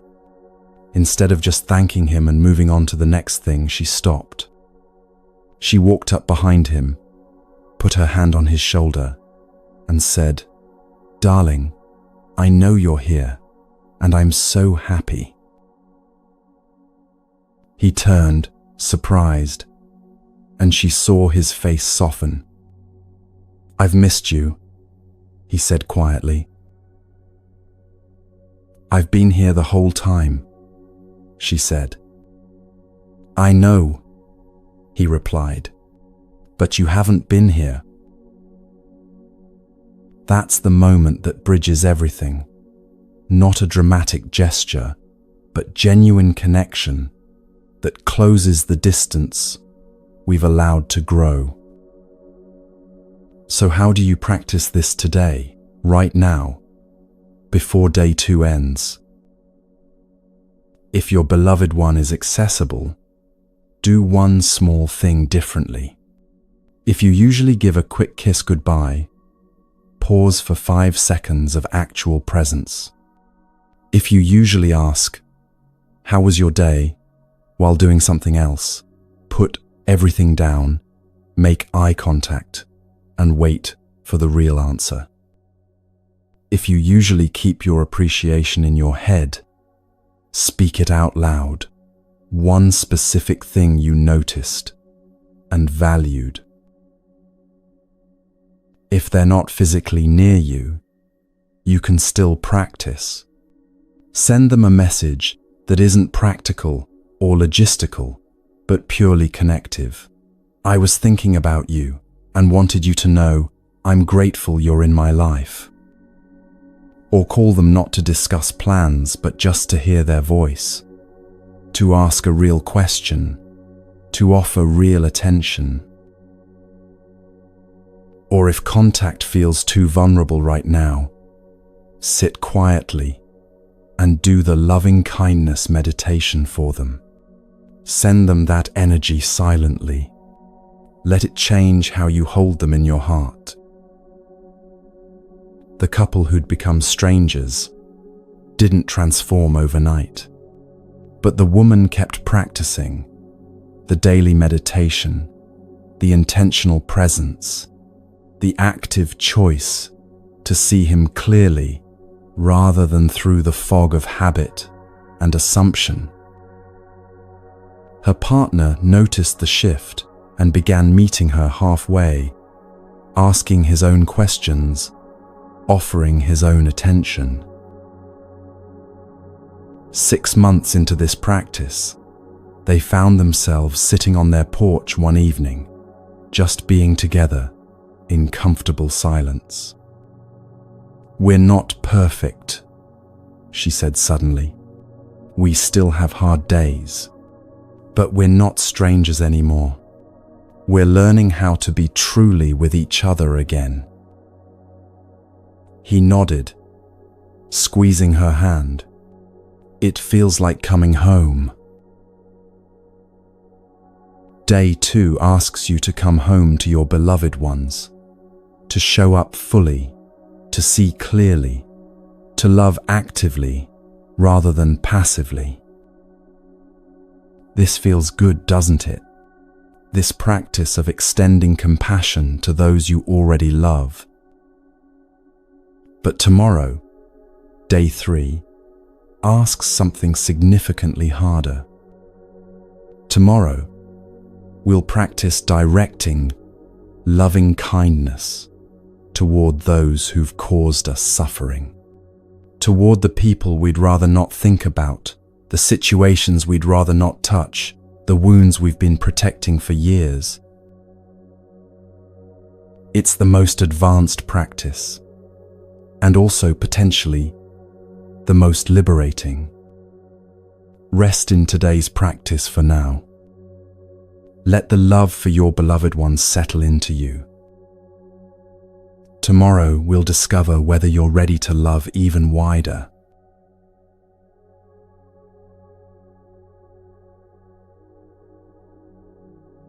This is the practice that sounds impossible until you understand what it actually is. Day 3 isn't about becoming a doormat or pretending harm didn't happen, or spiritually bypassing your legitimate pain. It's not about letting toxic people back into your life, or excusing abuse, or convincing yourself that everything happens for a reason. Let me be absolutely clear from the beginning. This practice is about your freedom, not their redemption. It's about releasing yourself from the prison of resentment that keeps you chained to your suffering long after the original harm occurred.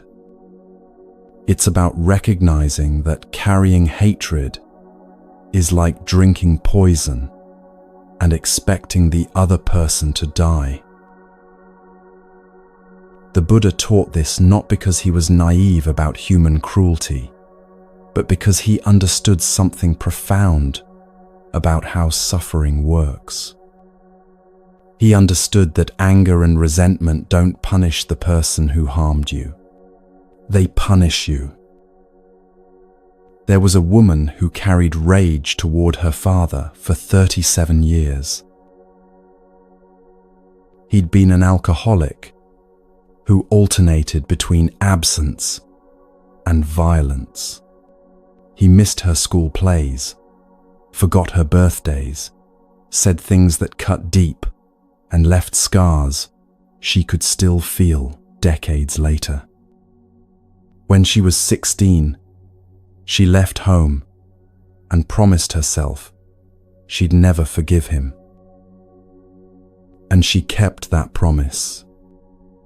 She cut all contact, refused to attend family gatherings where he might be present, and built a wall so high that nothing could get through.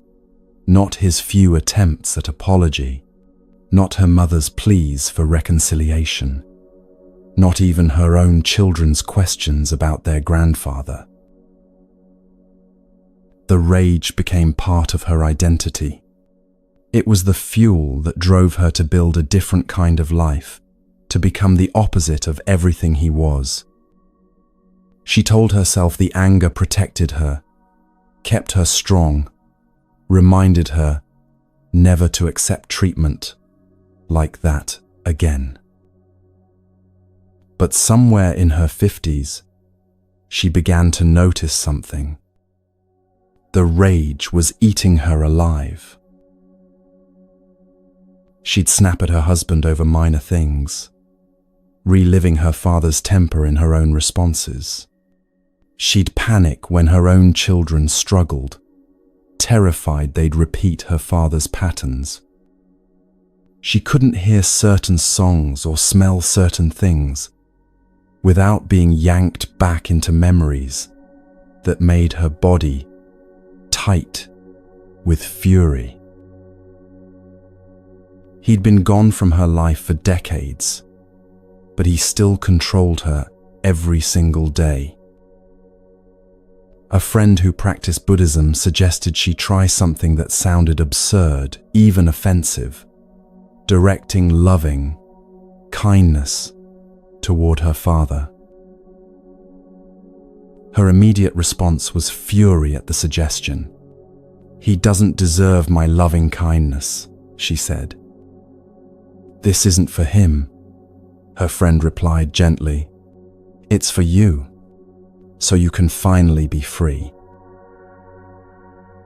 This is the crucial frame we need to hold as we enter day 3. You're not doing this to benefit the person who harmed you. You're doing this to liberate yourself from the ongoing suffering of holding on to resentment. Before we practice the meditation itself, there are preparation practices that make this possible. These aren't optional steps you skip to get to the main event. They're essential groundwork that creates the conditions for genuine release. The first preparation practice sounds particularly challenging. Find 5 good qualities in the person who hurt you. Not excuses for their behavior, not reasons why what they did was okay.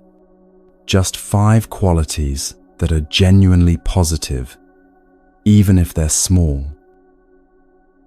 The woman resisted this for weeks. Every time she tried, her mind would flood with memories of harm, with justified anger, with the voice that said, looking for good qualities was betraying herself and the child she'd been. But she kept trying, and slowly, reluctantly, she began to see. Her father had loved music and had taught her to play guitar before the drinking got worse. He'd been funny, able to make her laugh even in difficult times. He taught her to stand up for herself, ironically, through his own stubbornness. He'd loved animals and was always gentle with the family dog, even when he was harsh with people.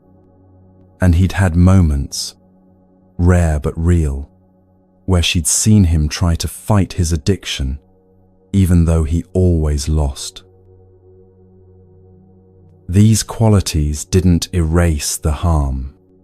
They didn't make him a good father, but they made him human, complex, not purely a monster, but a struggling person who caused tremendous pain.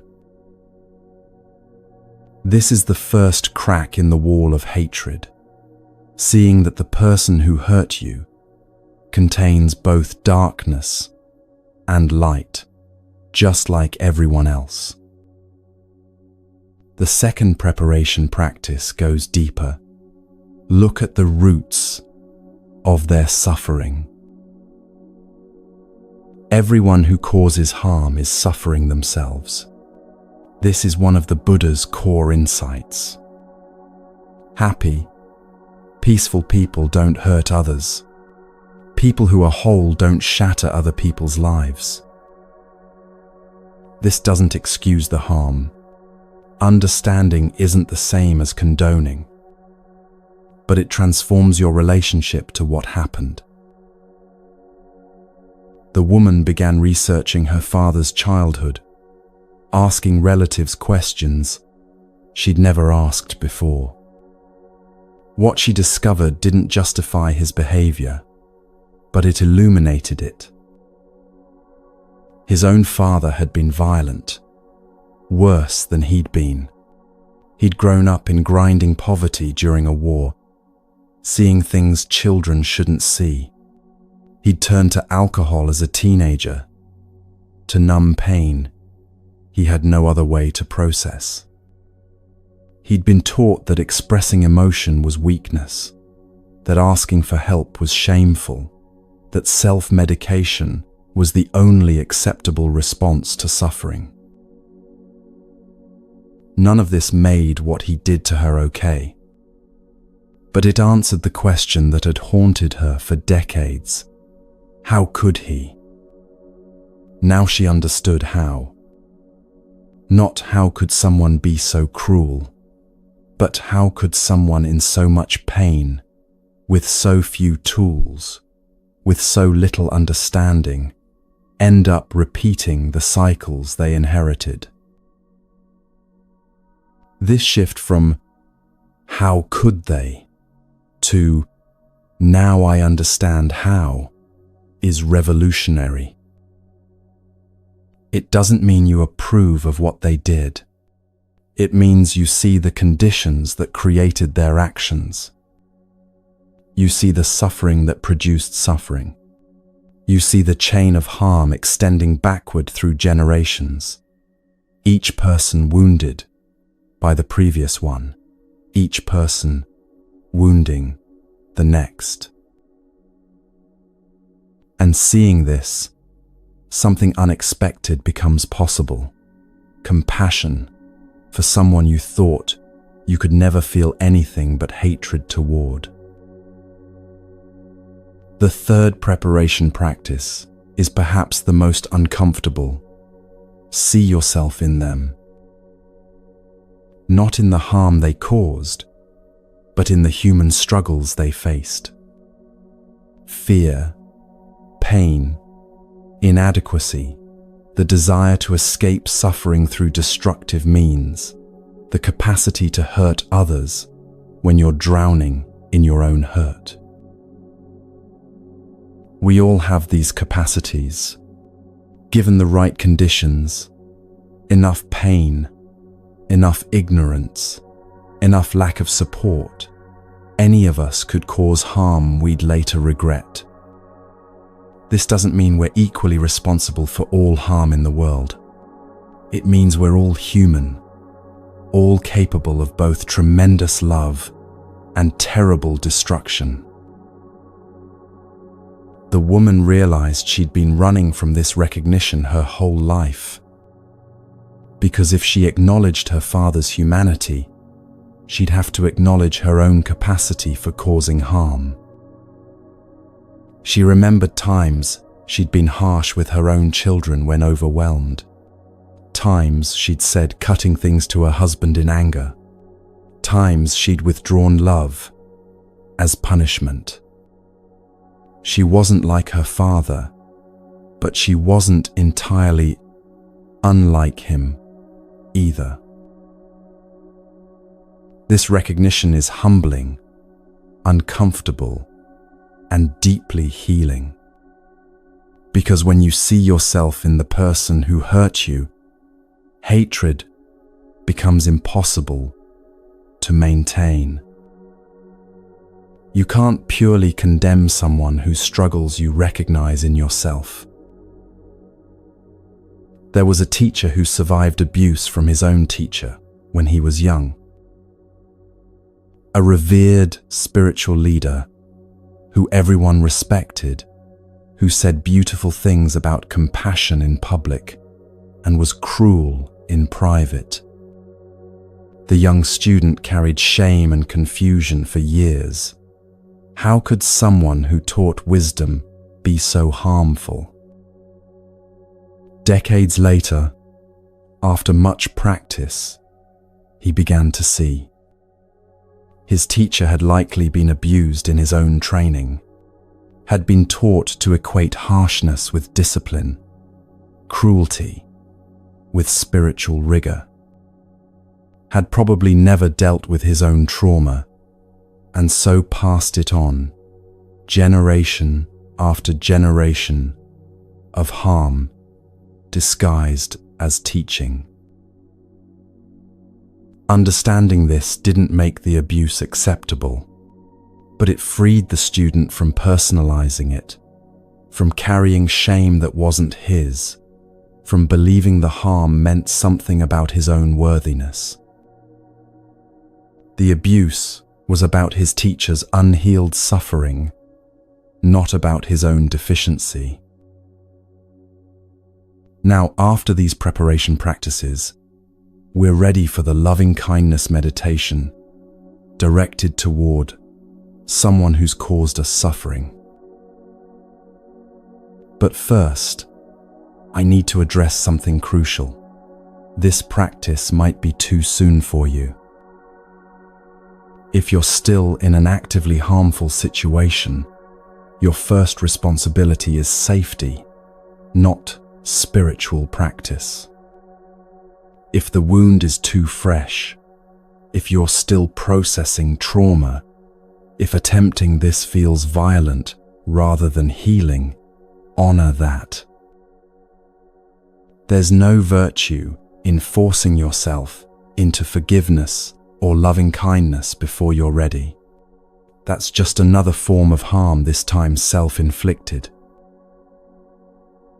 Sometimes the practice needs to be, may you be at peace, far away from me.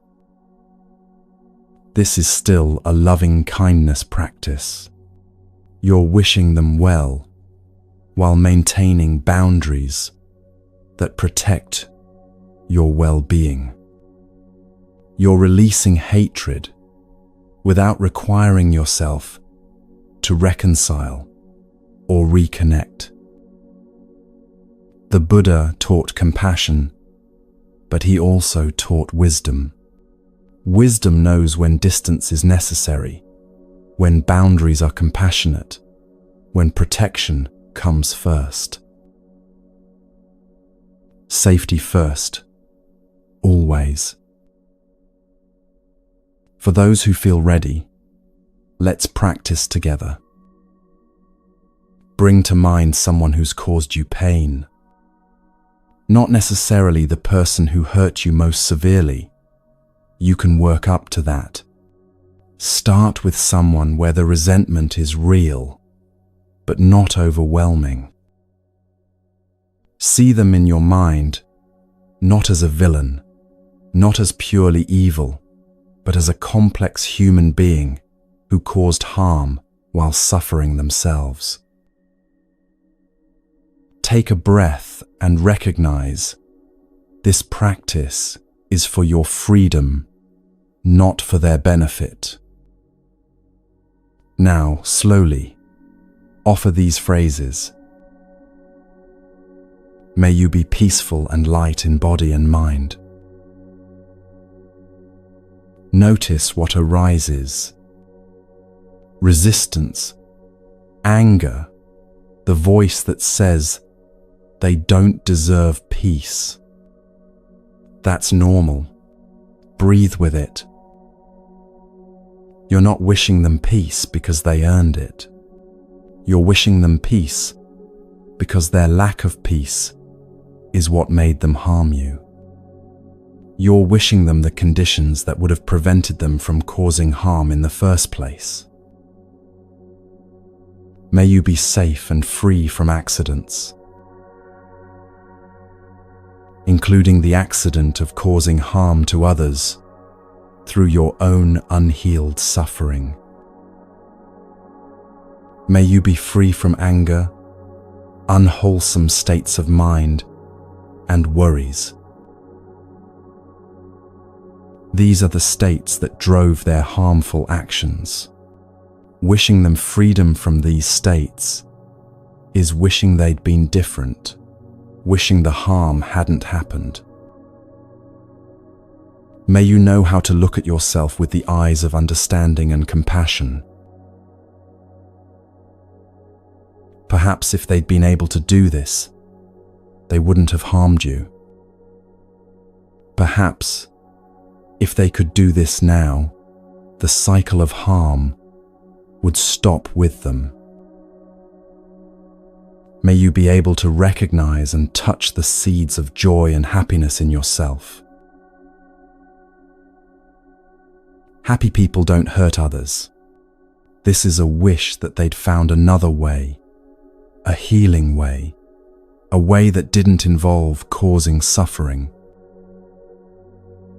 May you learn how to nourish yourself with joy each day. Instead of nourishing yourself through harming others, through control, through the false power of causing pain. May you be able to live fresh, solid, and free. Free from whatever drove you to hurt me. Free from the patterns you inherited. Free from the suffering that made you cause suffering. May you not fall into a state of indifference or be caught in the extremes of attachment and aversion. May you find the balance that would have prevented the harm you caused. The woman practiced this meditation for her father every day for 6 months. She never told anyone she was doing it. She didn't contact him. He died years earlier anyway. This was private work, internal alchemy, transformation happening in the quiet of her own heart. And slowly, something extraordinary happened. The rage that had defined her for decades began to dissolve. Not all at once, not completely, but enough that she could breathe differently. Enough that memories of her childhood didn't hijack her entire day. Enough that she could see photos of her father without her body flooding with cortisol. She wasn't suddenly grateful for the abuse. She didn't decide it had been a gift or a lesson.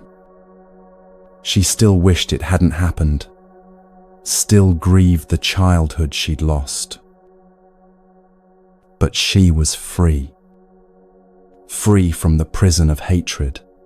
Free from being controlled by someone who'd been dead for years. Free to remember the good moments along with the bad. To hold complexity instead of just rage. She described it to her friend as feeling like she'd been carrying a boulder for 37 years and finally set it down.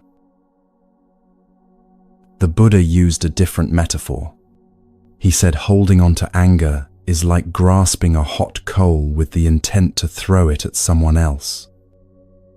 You're the one who gets burned. The practice of directing loving kindness toward those who've harmed you isn't about them. It's about setting down the hot coal. It's about stopping the burning of your own hand. Now, what happens after these 3 days of practice? You don't just return to life as usual, checking a spiritual practice off your list. These 3 days are meant to launch a new way of being in the world. Day 1 taught you to direct loving kindness toward yourself, to become your own friend instead of your own critic. This becomes a daily practice, morning or evening, even just a few minutes, returning to those phrases, watering the seeds of self-compassion. Day 2 taught you to actively love your beloved ones, to see them clearly, to tend to your relationships with intention. This becomes how you move through your days, pausing to really listen, speaking appreciation out loud, asking real questions, and waiting for real answers. Day 3 taught you that freedom from resentment is possible, that you can release yourself from the prison of hatred without condoning harm. This becomes how you handle future hurts, with understanding instead of just reactivity, with wisdom about cycles of suffering, with compassion even for those who cause pain. Together, these 3 days form one complete practice of beginning anew. Not just for New Year's, but for any time you feel stuck, disconnected, burdened by the weight of the past. The woman with the impossible father eventually reached out to her siblings, people she'd avoided because they reminded her of him. She learned about his final years, his regrets, his few attempts to make amends that she'd never known about because she'd shut the door so completely. She didn't regret protecting herself when she'd needed to, but she was grateful she'd eventually found a way to release the hatred that was consuming her. One of her sisters said something that stayed with her. "You know, in the end, he died alone and sad. But you've been living alone and sad for decades, and you're still alive. You had a choice he didn't have, the choice to heal." That's what these 3 days offer you, the choice to heal. Not because you have to, not because you should forgive or let go or be spiritual about it, but because you deserve to be free. Free from the weight you've been carrying, free from the resentments that drain your life force, free from being defined by what was done to you, free to write a new story about who you are and what's possible. Beginning anew isn't about erasing the past. It's about refusing to let the past erase your future. The revolutionary act isn't forgiving those who hurt you. The revolutionary act is choosing your own freedom over your own righteous anger. Recognizing that you deserve peace more than they deserve your hatred. Rest in this for now. You've traveled through 3 profound days of practice, from the hardest person to love yourself, through loving those you already care for, all the way to the ultimate freedom of releasing resentment toward those who've caused harm. This is the complete journey of beginning anew. And now we're ready to explore one more practice that grounds all of this in the earth beneath your feet, connecting you to ancestors, to the land, to the web of relationships that hold you, even when you feel alone. The practice of touching the earth.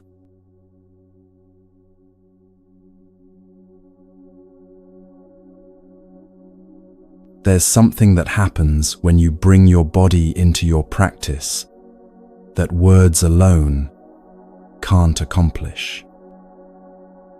For 3 days now, we've been working with the mind, directing intention, cultivating loving kindness, transforming our relationship to ourselves, and others through awareness and compassion. This work is essential, profound, life-changing. But the Buddha understood that we're not just minds floating in space. We're embodied beings. We carry our stories in our muscles, our grief in our shoulders, our unprocessed emotions in the tension of our jaws. Sometimes the mind can't release what the body is still holding. This is where touching the earth comes in. It's a practice of bringing your whole physical form into contact with the ground beneath you, as a way of releasing what you've been carrying, reconnecting with what supports you, and acknowledging your place in the vast web of relationships that holds you, even when you feel alone.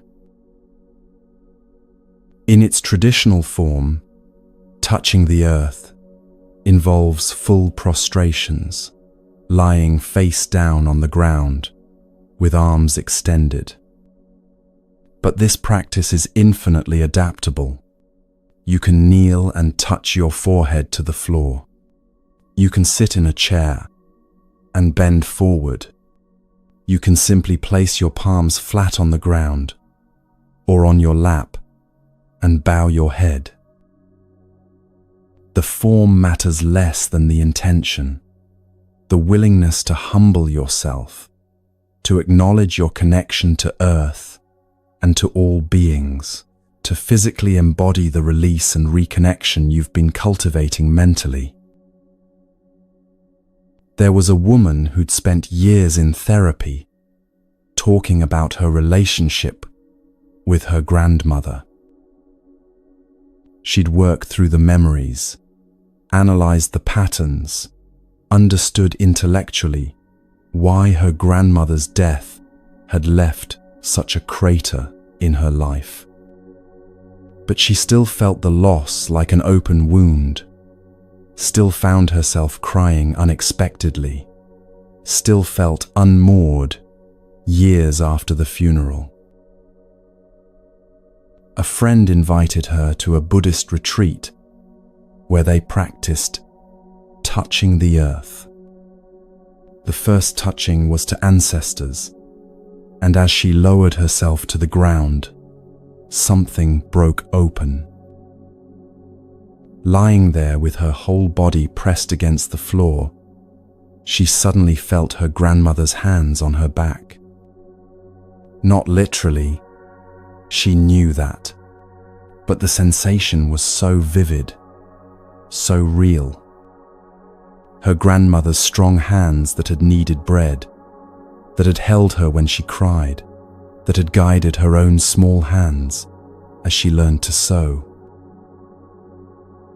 What therapy couldn't quite reach, the body released. Lying on the earth, she understood in her bones what her mind had been trying to grasp. Her grandmother wasn't gone.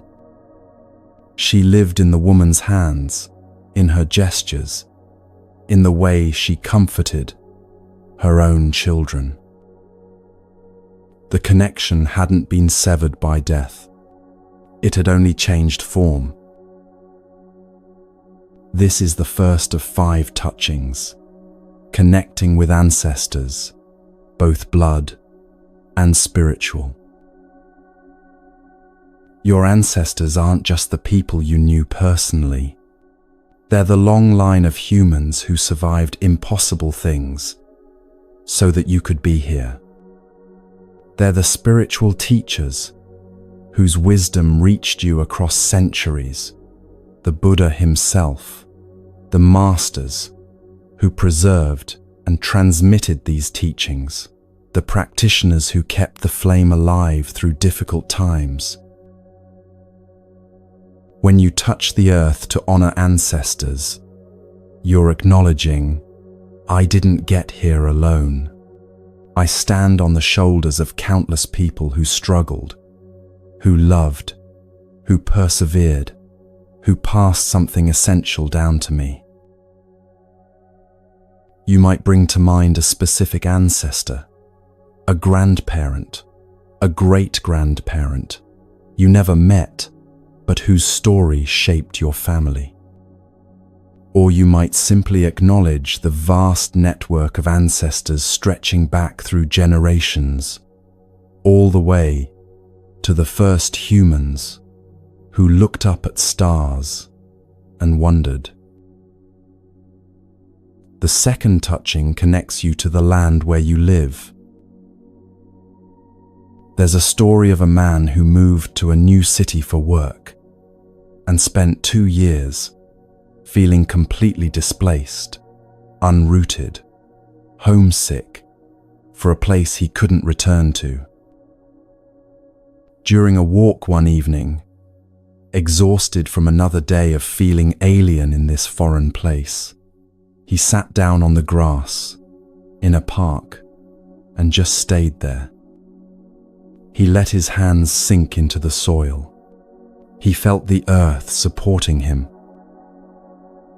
And slowly, it occurred to him, this ground had been here long before the city was built, long before the borders were drawn, long before the concept of foreign existed. This earth didn't care about his nationality or his resident status. It held him the same way it had held indigenous peoples for thousands of years, the same way it would hold whoever came after him. He started touching the earth every evening, literally placing his palms on the ground and saying, "Thank you. Thank you for holding me. Thank you for growing food that nourishes me. Thank you for being stable when I feel unstable."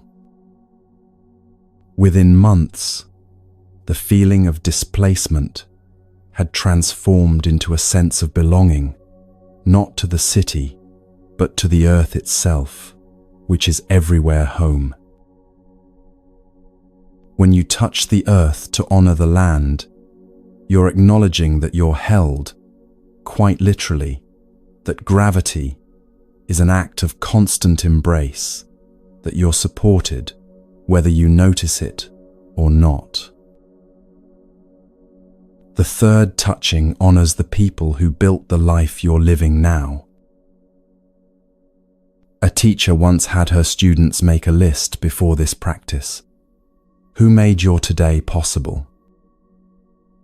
The students started with obvious answers: parents, teachers, friends. Then they went deeper.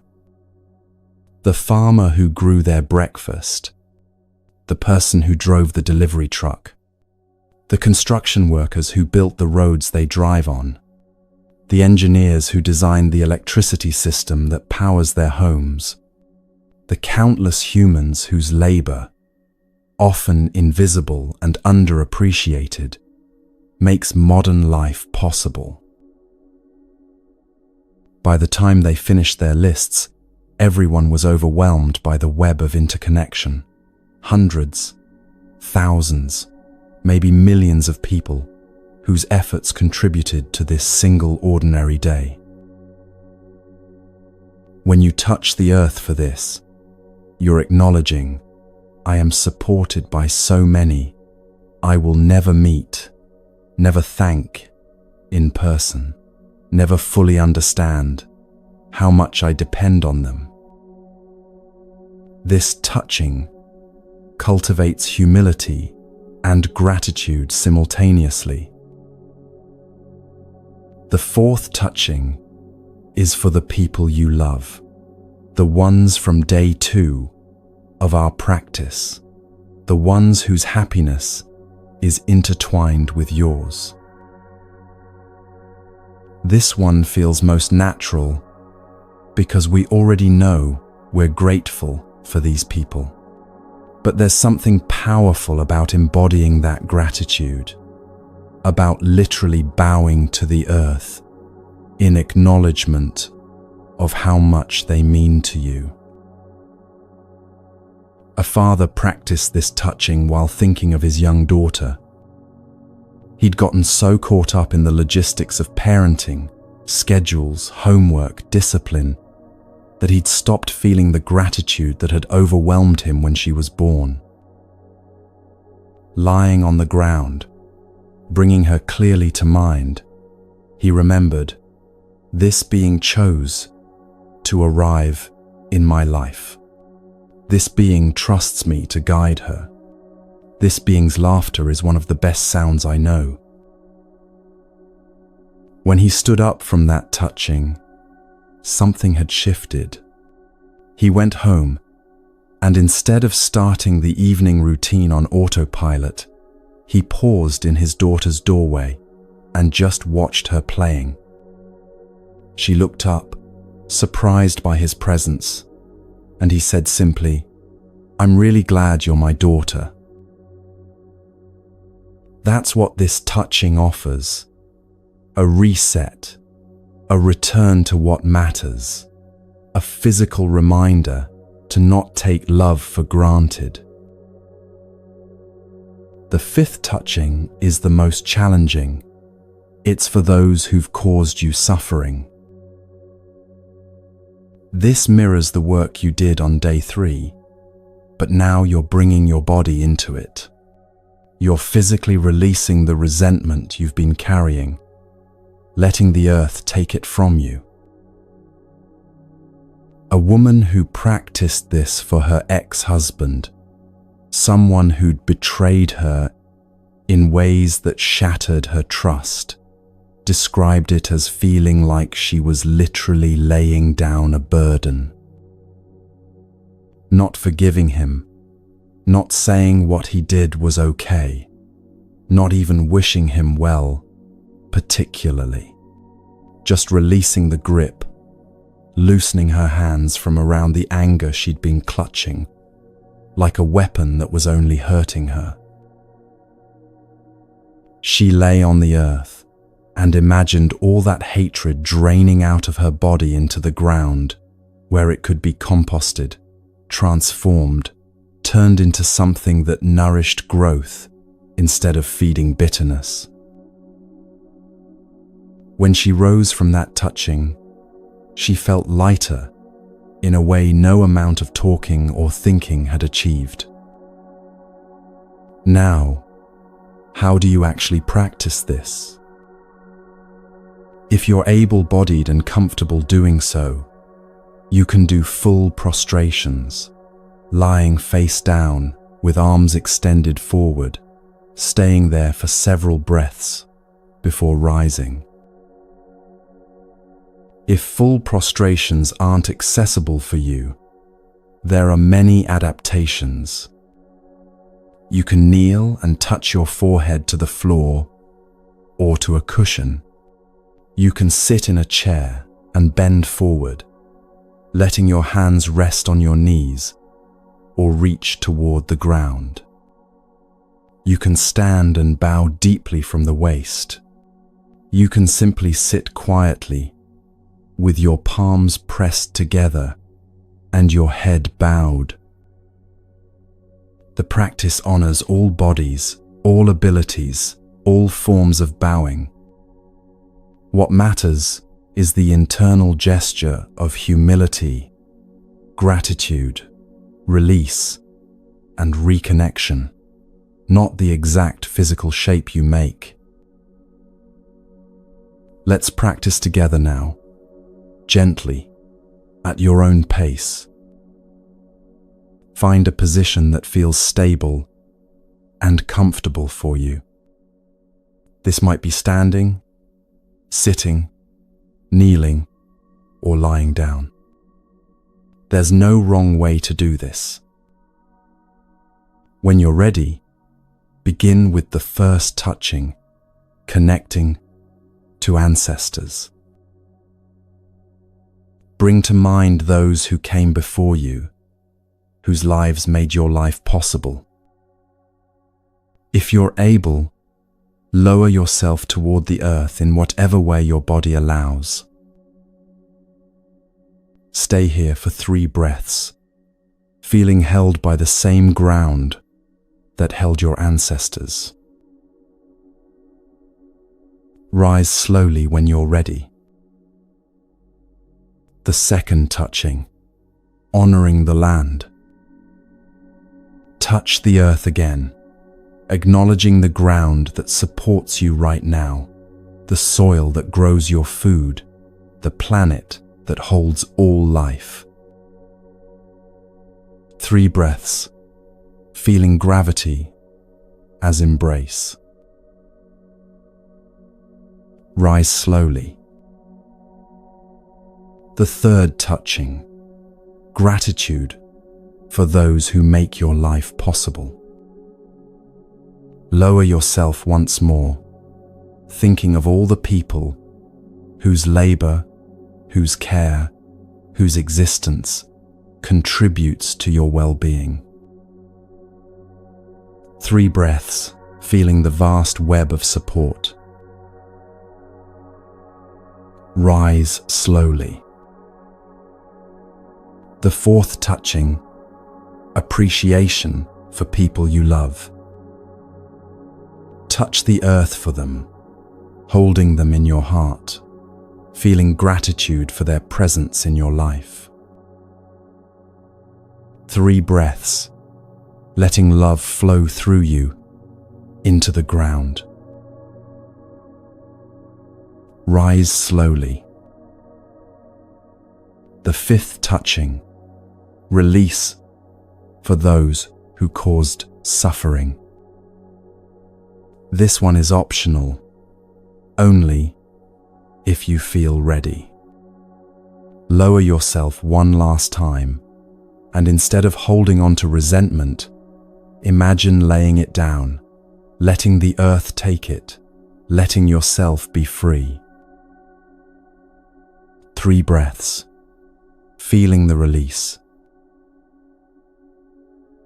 Rise slowly, taking your time. Stand or sit quietly for a moment, noticing how you feel.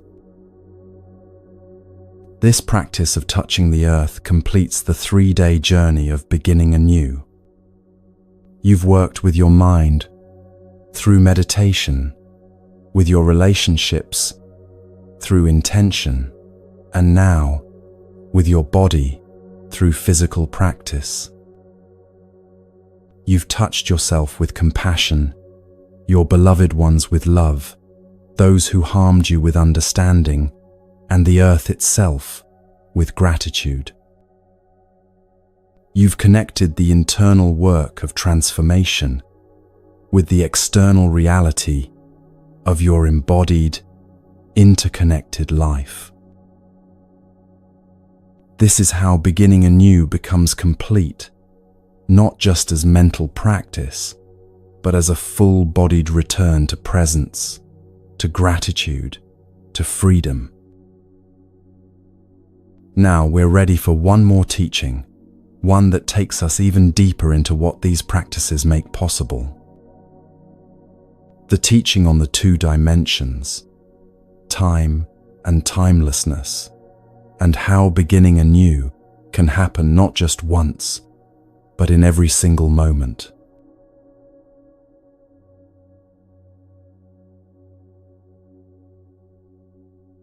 There's a teaching the Buddha offered that changes everything once you truly understand it. We've spent these past 3 days working with practices situated in time.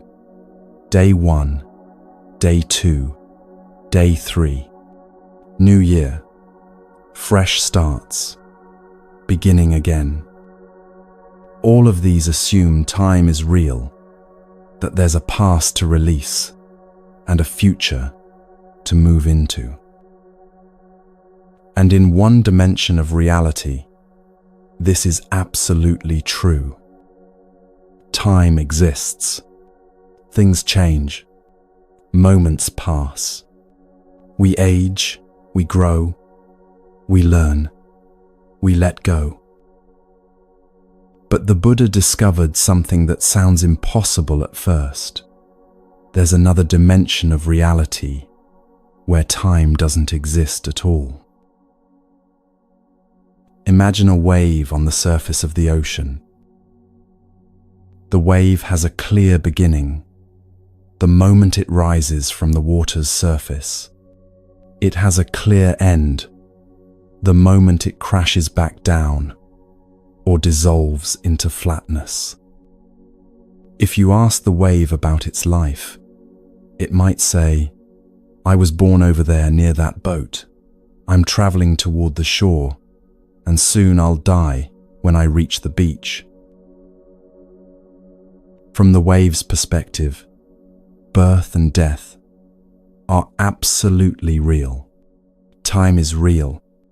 The wave has a history, where it came from, what it's experienced, where it's going. This is what the Buddha called the historical dimension, the realm where everything has a beginning and an end, where time flows forward, where change is constant and inevitable. We live most of our lives in this dimension. We're born, we age, we die. Relationships begin, they evolve, sometimes they end. New year comes, the old year goes. Everything is constantly in motion, constantly transforming. But here's what changes everything. The wave is also water. And water has no beginning and no end.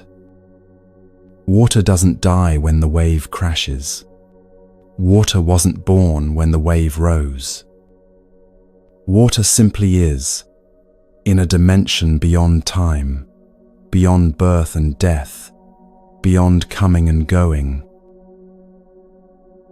If the wave could touch itself deeply enough, it would recognize, I am not just this temporary form. I am water, and water is eternal, formless, always present, never born, never dying. This recognition is what the Buddha called touching the ultimate dimension. Now, you might be thinking, that's a beautiful metaphor, but what does it mean for my actual life? Let me bring it closer.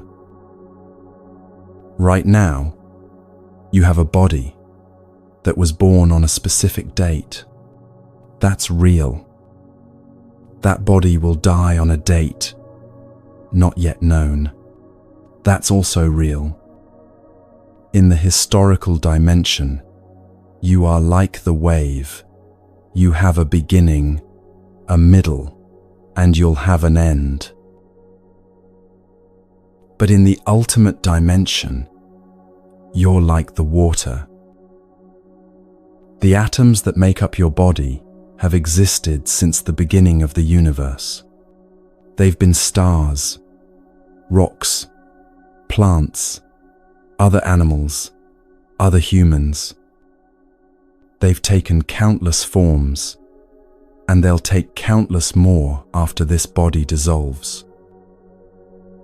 Your consciousness, your awareness, where did it come from?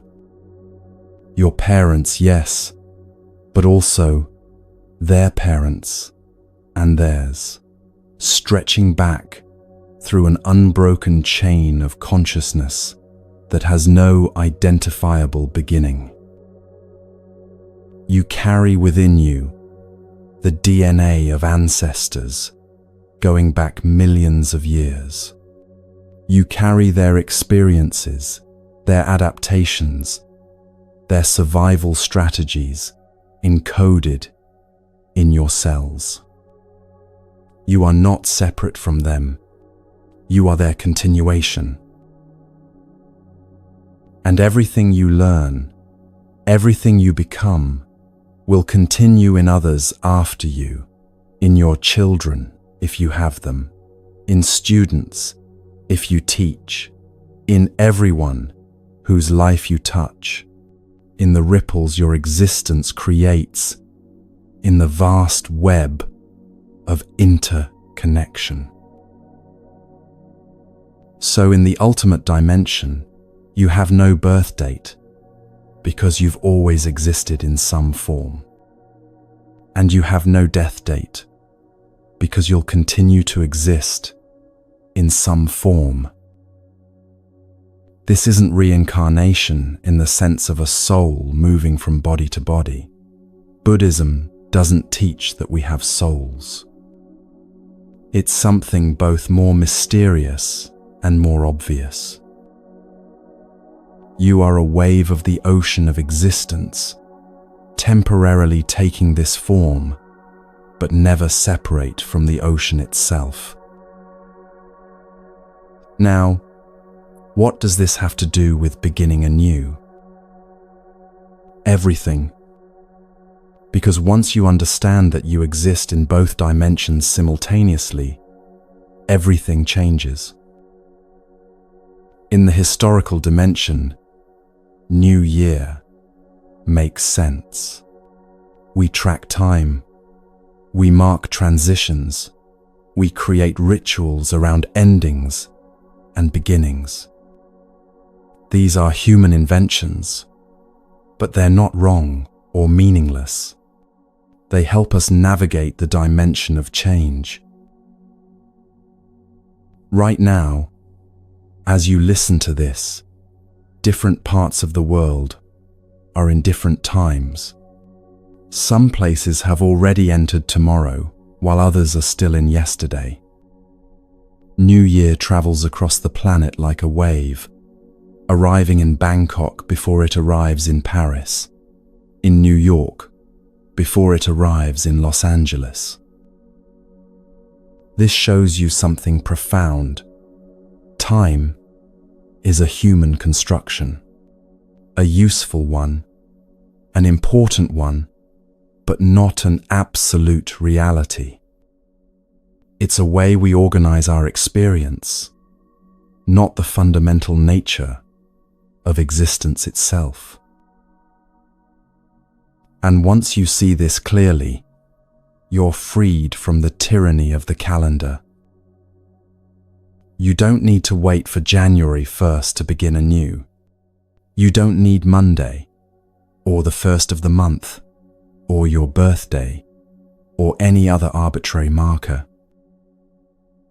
Because in the ultimate dimension, every moment is both an ending and a beginning. Every breath is a complete cycle. The in-breath arises from nothing, exists for a moment, dissolves into nothing. The out-breath does the same. You are constantly dying and being reborn, constantly ending and beginning, not just once a year, but thousands of times each day. This is why the Buddha taught that mindfulness practice touches both dimensions at once. When you direct loving kindness toward yourself, may I be peaceful and light in body and mind. You're working in the historical dimension. You're addressing the you who exists in time, who has a history, who carries wounds that need healing. But simultaneously, you're touching the ultimate dimension. You're recognizing that beneath the temporary form of me, with all its problems and struggles, there's something vast, something that was never born and will never die. Something that is already at peace because it exists outside the realm where suffering happens. The wave practicing loving kindness toward itself is also the ocean loving itself. And when you touch this ultimate dimension even briefly, fear dissolves. Not because you're pretending death isn't real, but because you understand that what you truly are cannot die. The form will change, the wave will crash, but water remains water. Consciousness remains consciousness. Energy remains energy, transforming endlessly, but never actually destroyed. There was a monk who was asked by a grieving mother, "Where did my child go when he died?" The monk took her outside and pointed to a candle burning in the temple window. "Watch," he said, and blew out the candle. "Where did the flame go?" he asked. The mother understood. The flame didn't go anywhere. It never was a separate thing that could go somewhere. It was always just energy, temporarily manifesting in that form, and now manifesting in other forms, heat dispersed into air, chemical bonds rearranged, the cycle continuing without break. Her child hadn't gone anywhere. Her child was everywhere, woven back into the fabric of existence, from which he'd never truly been separate. This teaching isn't meant to bypass grief or make loss less painful in the historical dimension. In that dimension, loss is real, and grief is the appropriate response.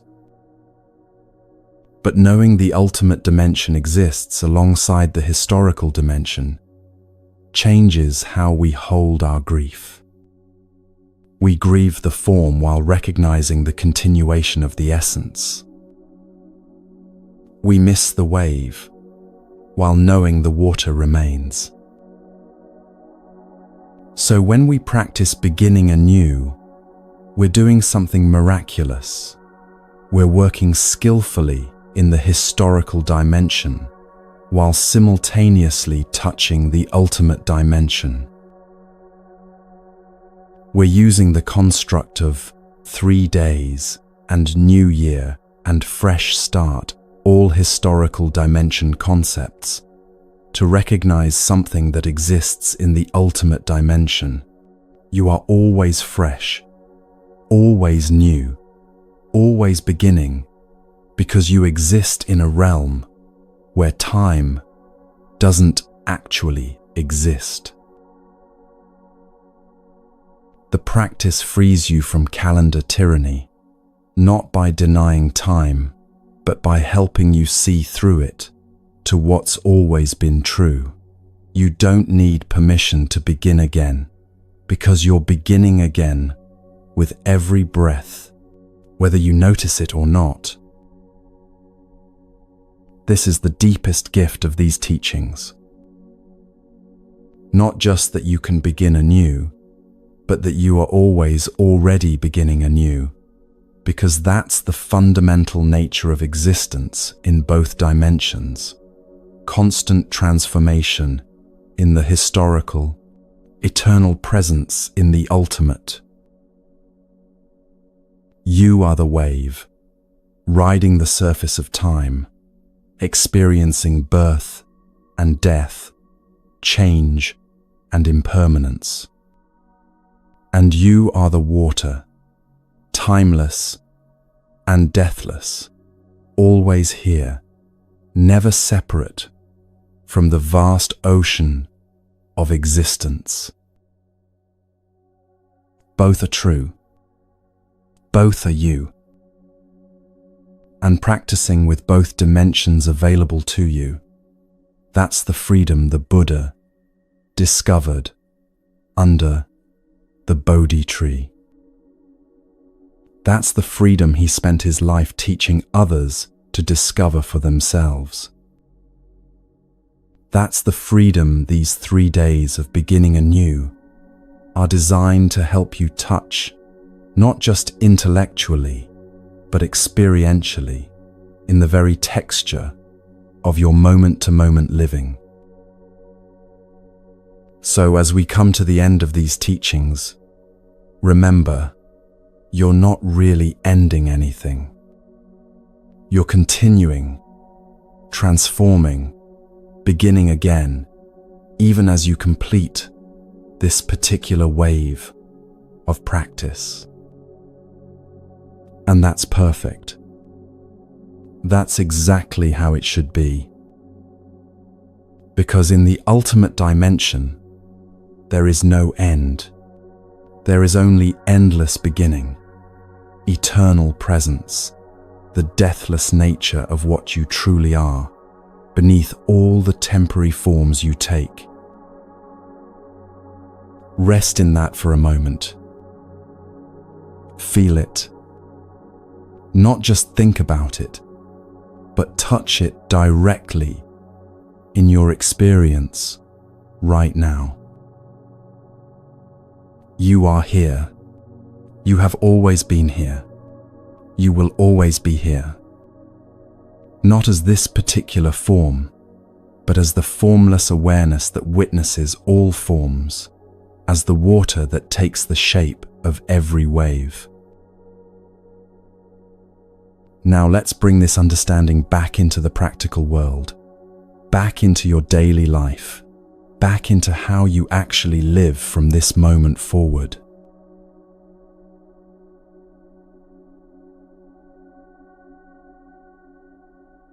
Here's what you need to know about carrying this forward.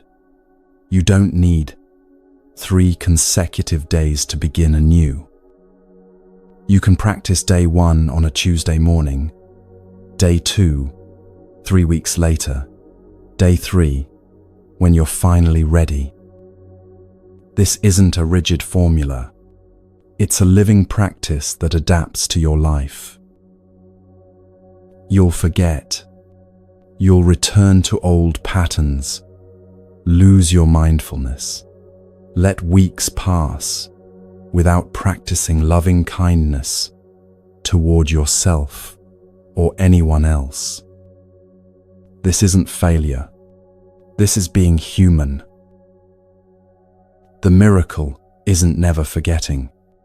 The miracle is remembering to come back.